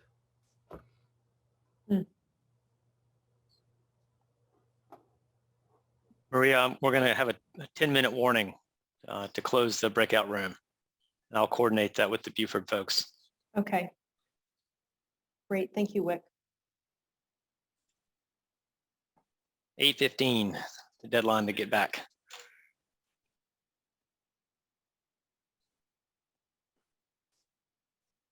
I think we've gotten some good issues so far. I think it sounds like, how would it strike you to shift to looking at 2 options that reuse the A building, and then just having one option that develops the south side of the site? Would that seem more appropriate?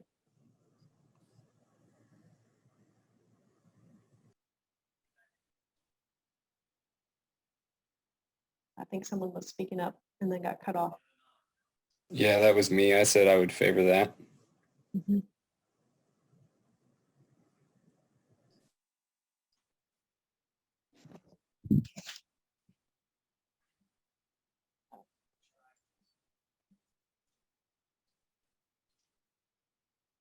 How important do you think is it for this project to get vehicular access to the center of the site? Is that just totally scheme dependent? You know, if the scheme needs it, let's do it.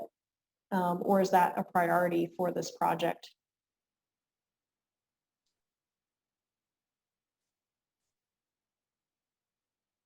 And by that, I mean, you can drive in and park, you know, accessibly at that mid-level, that auditorium level, and get out and not be doing a major grade change to get out to the field or the kind of blacktop zone.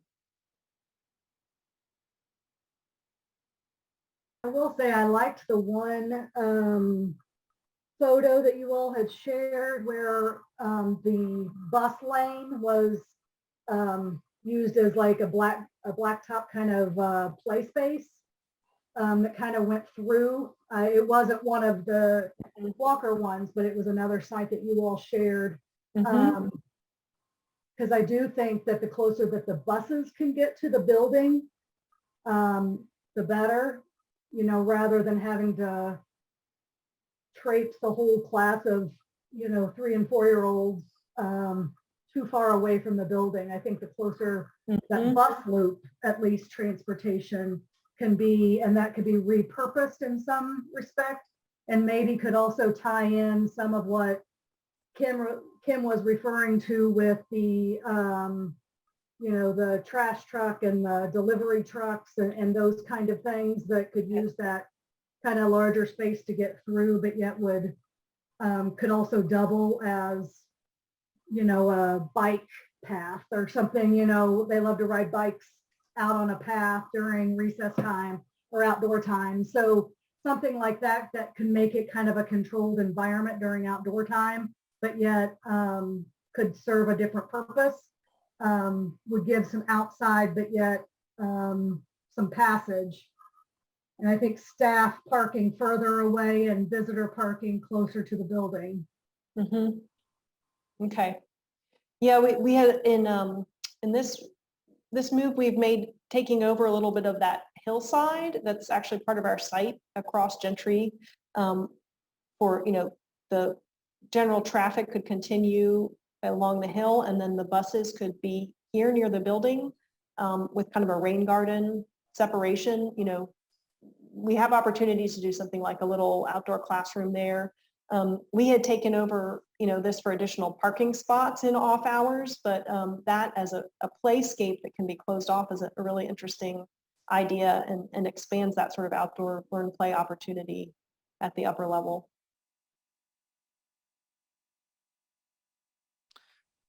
I have a question for the group. Based on the priorities that we've heard for needs, granted it was from Parks and Rec, and everything that we want to try to do on the site, what about demolishing Building B altogether, not having an auditorium, not having to try to get people to that? We've talked about that as potentially being a school board meeting place and part of central admin. Is that the lowest priority here if we need to try to remove some things? I think that if it makes the site, if we don't have a great purpose for the auditorium other than for meetings, I think if it can make the the programming and the site a lot better for the preschool center, I think it should not be considered. It would be my opinion. I can't imagine. We have other places we can meet. We meet at CHS now for school board meetings. So unless the auditorium. We don't, it's frankly one of the least used spaces in the building, and it's one of the biggest footprints. And I can't imagine how it would get more use with younger kids. And we're a school that has nearly 500 children in orchestra and band, and we still almost never use the auditorium. It is really wasted space in this current setup most of the year. Makes sense. I think my biggest concern about it is where all that mechanical equipment goes. Sure, we would have to deal with that, but I'm something I'm starting to pick up out of the conversation, and maybe I'm just making this up, is that getting rid of the auditorium would be preferred before you got rid of Crow. And I'm saying that to be intentionally provocative.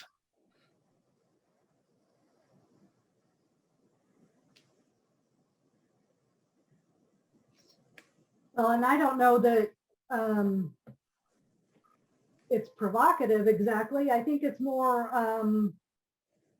targeted and logical for what our little people need. Our little people don't need a big auditorium. We would not do 150 kids performing on the same night. We just would not. And so having a large auditorium, I think of like Jackson Bias space downstairs. We had 3 classrooms performing, and there were tons of families there and parents there, but it was nowhere near full.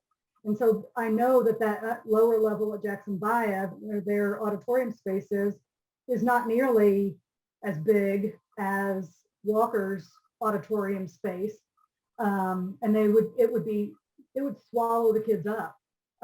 So I think having a pool where a lot of our kids don't have access to learn how to swim, and to have that experience, and opportunity would be something to consider if possible.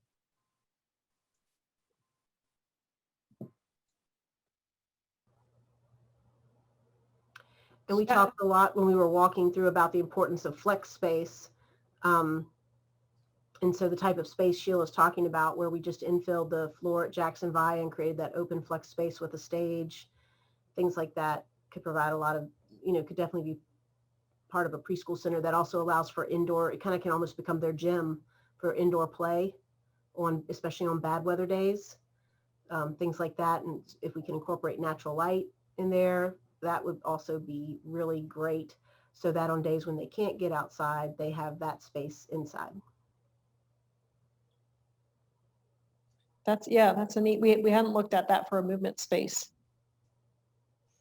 That would be much more preferable, and something with just a small stage area, to be able to get a couple classes up there maximum of little people makes much more sense, and we can use it for when it is rainy or doing a larger group type of experience. But, some schools have like a cafeteria on one side and a multi-purpose kind of room on the other side, and have a stage that kind of marries the two areas together. Something like that might make it flexible enough to have some larger groups or smaller groups participate.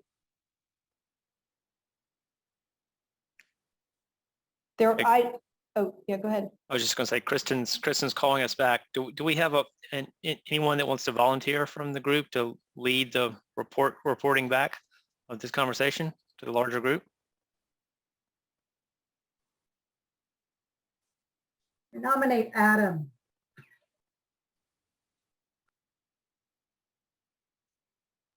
It probably can't be me, actually. I'm kind of also doing dad duty right now, putting a kid to bed.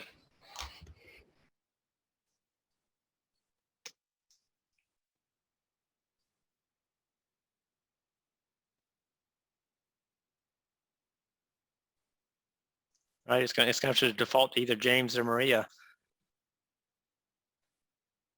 James, are you up for it? Sure, I can. Awesome, thank you. Well, thank you all so much for sharing your thoughts. I wish we were in a room with each other doing this so I could see your faces while taking notes, but great thoughts this evening and good insights into the site. So thank you very much.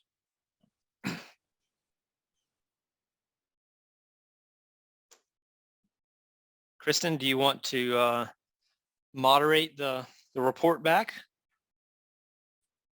Sure, yeah. Looks like we've still got a few people hanging out in breakout rooms, but hopefully they'll join us shortly.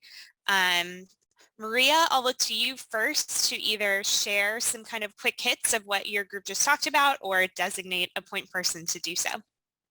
James is going to cover the Walker site for us. All right.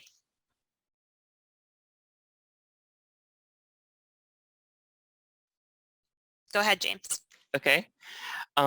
Our group spent a lot of time sort of taking inventory of the existing conditions at the Walker site, and our discussion focused a lot on accessibility, primarily areas that where there is not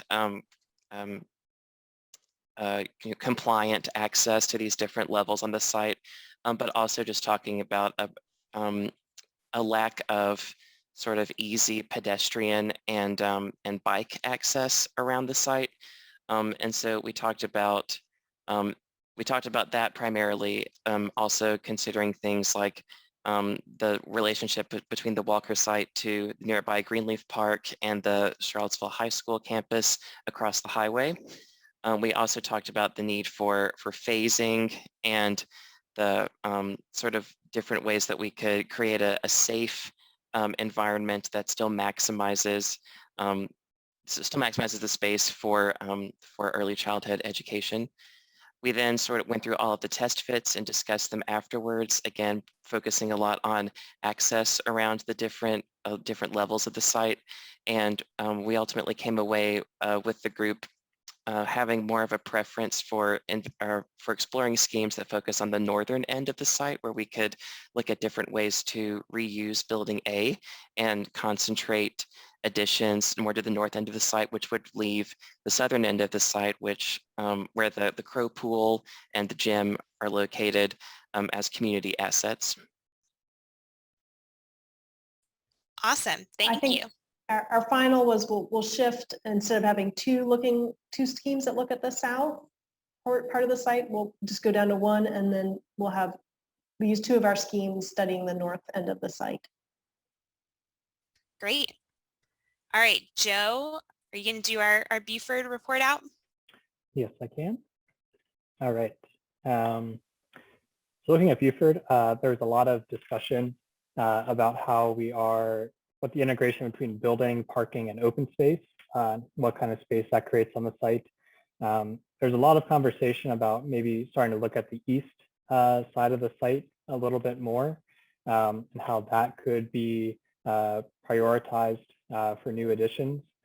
There seemed to be a desire to co-locate athletics and the art wings overall, and also discussion about this outdoor learning space, how that becomes a secure and a safe place on the site, and how the buildings could aid in doing that.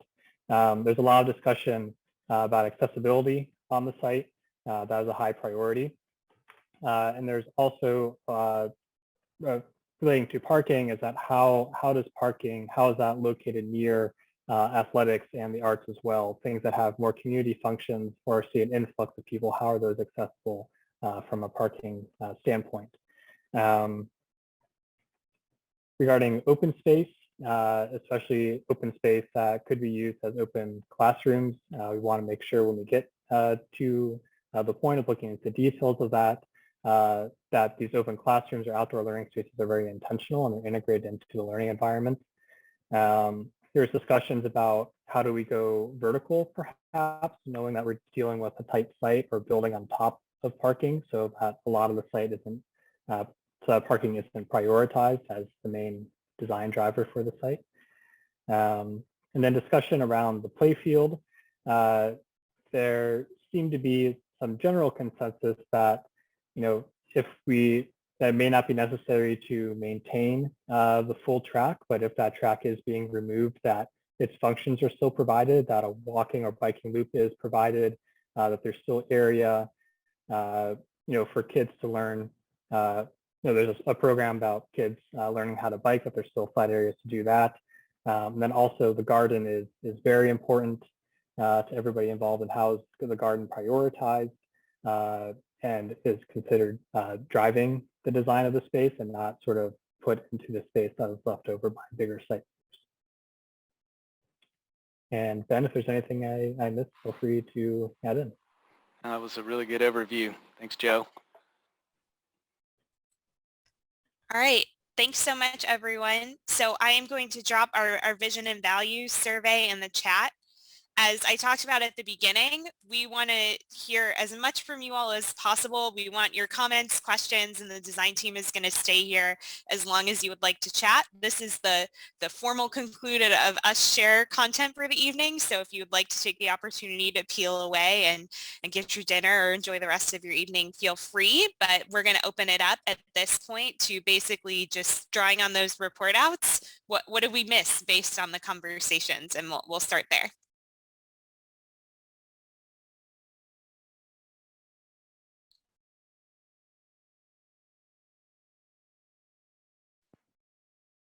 I would say not only what did we miss, but just general feedback. Was the breakout session good? Was it good to divide between two groups? Were we able to get into more detail? Did we still talk too much and not leave enough time for you guys to talk? How are we doing, and how do we need to adjust?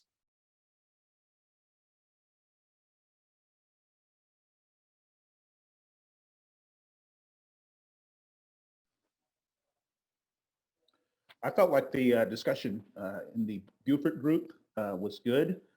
This is my first time participating. And what it highlighted to me is that, yeah, we need a lot more discussion. I was focused on the garden And I see a lot of opportunity to continue to work on that, not just in the context of a space to put it, but how to actually make it a usable space. That's going to be super, super important.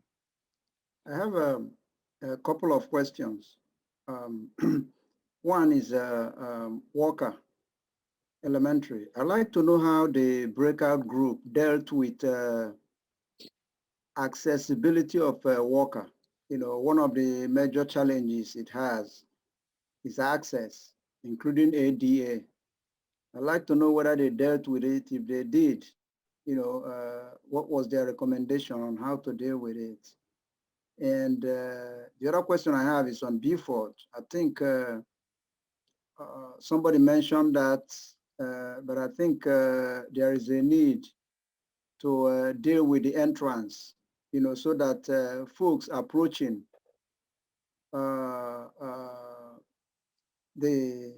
that entrance, which is very narrow, you know, and hidden in a way, we know that they have arrived at a school. You know, the signage, some kind of features that will alert people that they are approaching an important institution. It's lacking.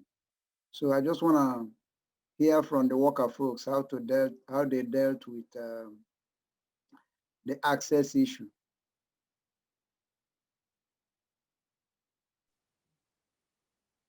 Does a non-VMDO person from our group want to speak up?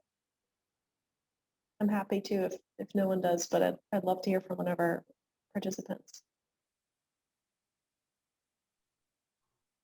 I don't know that I have a very thorough answer to that, but I think one of the things that we talked about in the Walker group in terms of ADA and getting from point A to point B was taking the slope into consideration, which means it may be a meandering path, but I think that's not a bad thing, especially if you're on that campus for that purpose. I think that allows you to really, we can make some nice garden areas around that as well to really make that a very pleasant kind of meditative kind of walk or, you know, trek from point A to point B. And I think the important thing is that our children would never be doing it alone. So as far as children and that side of things, it would be very beneficial.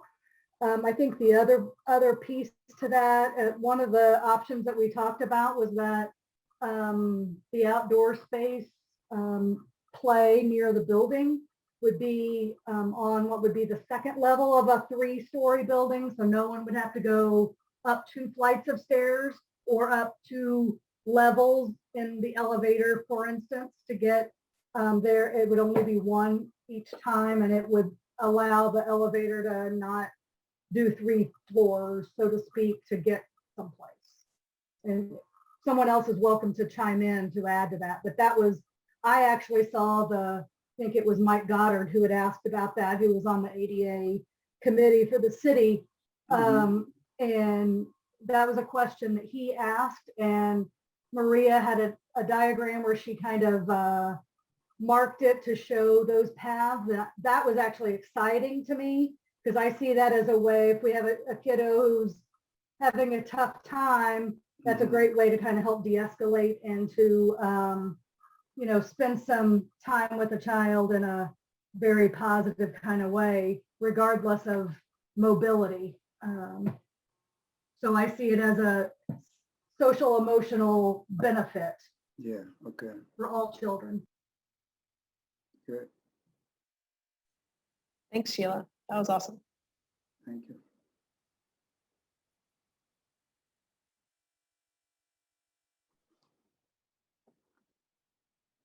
The other thing that was discussed in relation to accessibility was parking, in particular for the wraparound services. So that was definitely prevalent in the test fits that VMDO presented, that they had considered, you know, where parking may need to be in relation to both the main access to the building and to wraparound service access.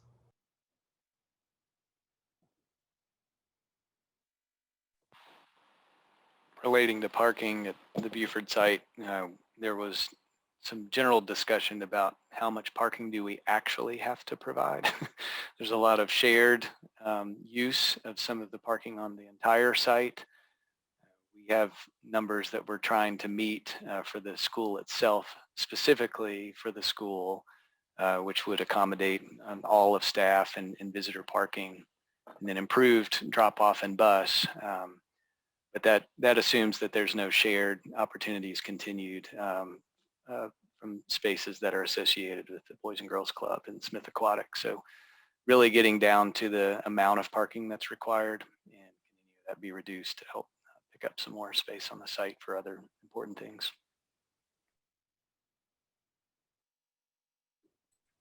Just a quick comment about what Lisa shared in the chat about wishing she had a clone to be in both groups at once. I too feel the same way.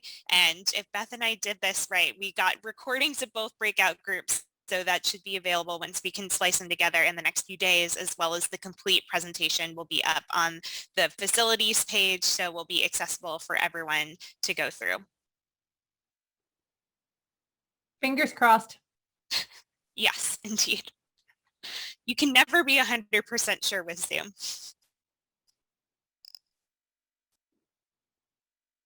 I just want to say to Alex's point, we did talk in the Buford room about the entrance corridor and kind of like what Buford looks like as a modern facility that we're investing in, and making sure that the community understands this is an asset and visually appealing. So that is something that we did discuss. I just wanted to we didn't just discuss parking, but like where we could kind of be strategic in our usage of parking, and also make a statement about with the architecture and design at Buford. Right, and we so far we're not considering any access improvements. So utilizing the existing drive aisle from Cherry that drives past that bay of parking associated with Smith Aquatic, and then using the access from 9th Street to the south, are, as opposed to the Walker scheme, which may be looking at other ways to access the site, or having really big access vistas to consider.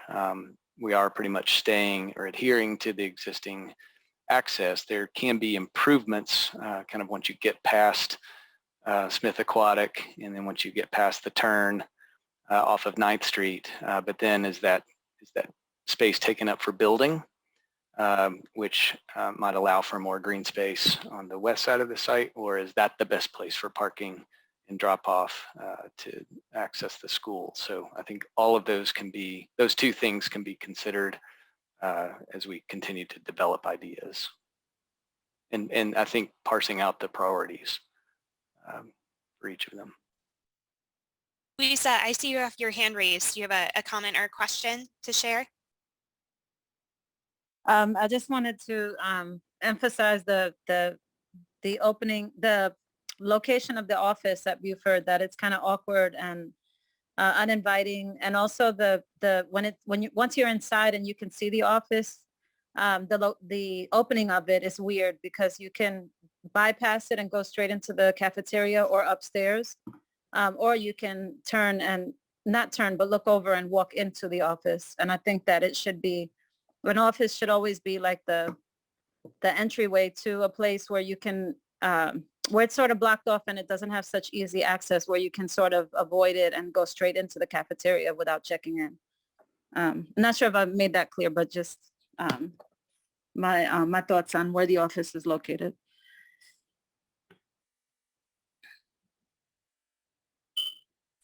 Yes, absolutely. That's the safety concerns and how their design with the offices will be a primary driver.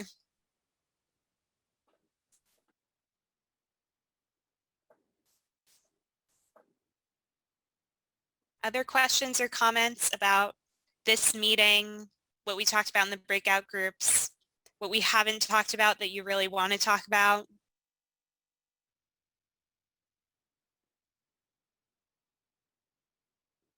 I just wanted to make one comment. I talked to some people that I know in the community over the weekend, just, kind of chatting about the redesign. And a lot of people are really, really want this to be timely. Like, they're like, haven't we been talking about this for a long time?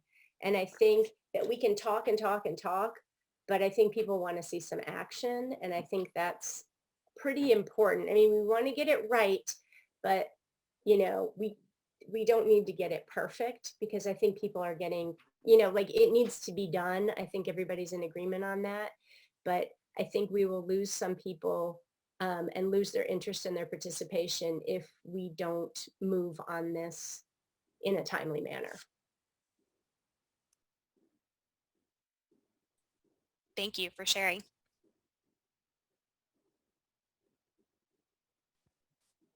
Michelle, do you think that means moving even faster than what we've proposed? Because I feel like we're just kind of blazing already. I don't know, but I mean, people who are like, oh, I was interested in that when my kid was in kindergarten, and now they're going to be at Buford and they're not even going to be a part of a new school.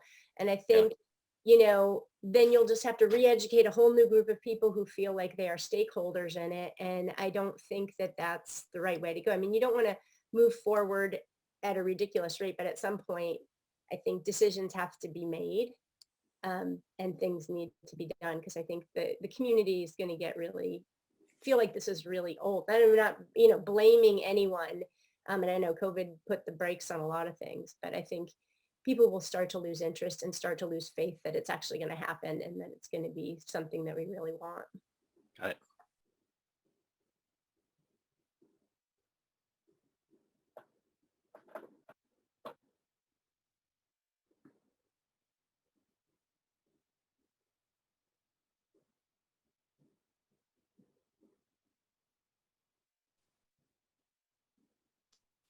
Other comments about the schemes or the process or the schedule?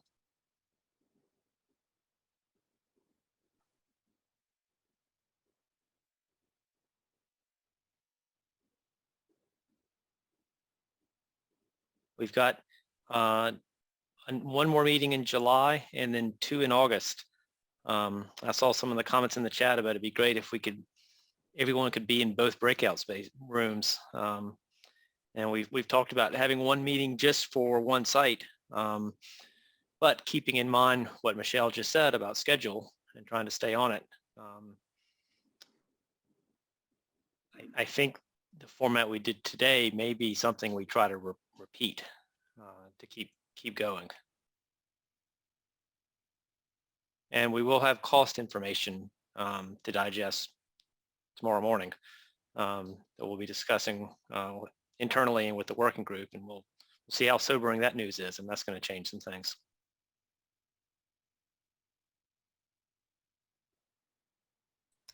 Well, just would offer that I will put my email in the chat, and as we are designing these schemes, we are also continuously designing the process and want to keep up to date with you all about what's working and what we're responding to and what we should be doing more of and less of. So don't hesitate to reach out if you have ideas about these meetings in particular, other ways that we can be reaching out and getting feedback. And then would just finally say a huge thank you to you all for spending your evening with us. It really is such a joy for all of us to be able to have these conversations. And we know it's not a small ask, the significant chunk of your evening after a holiday weekend. So thank you very much. And we'll look forward to seeing you again in 2 weeks. Thank you. Thanks, everybody. Yeah, thank you, everybody. Thank you, VMDO. Good night. Good night. See some of you tomorrow.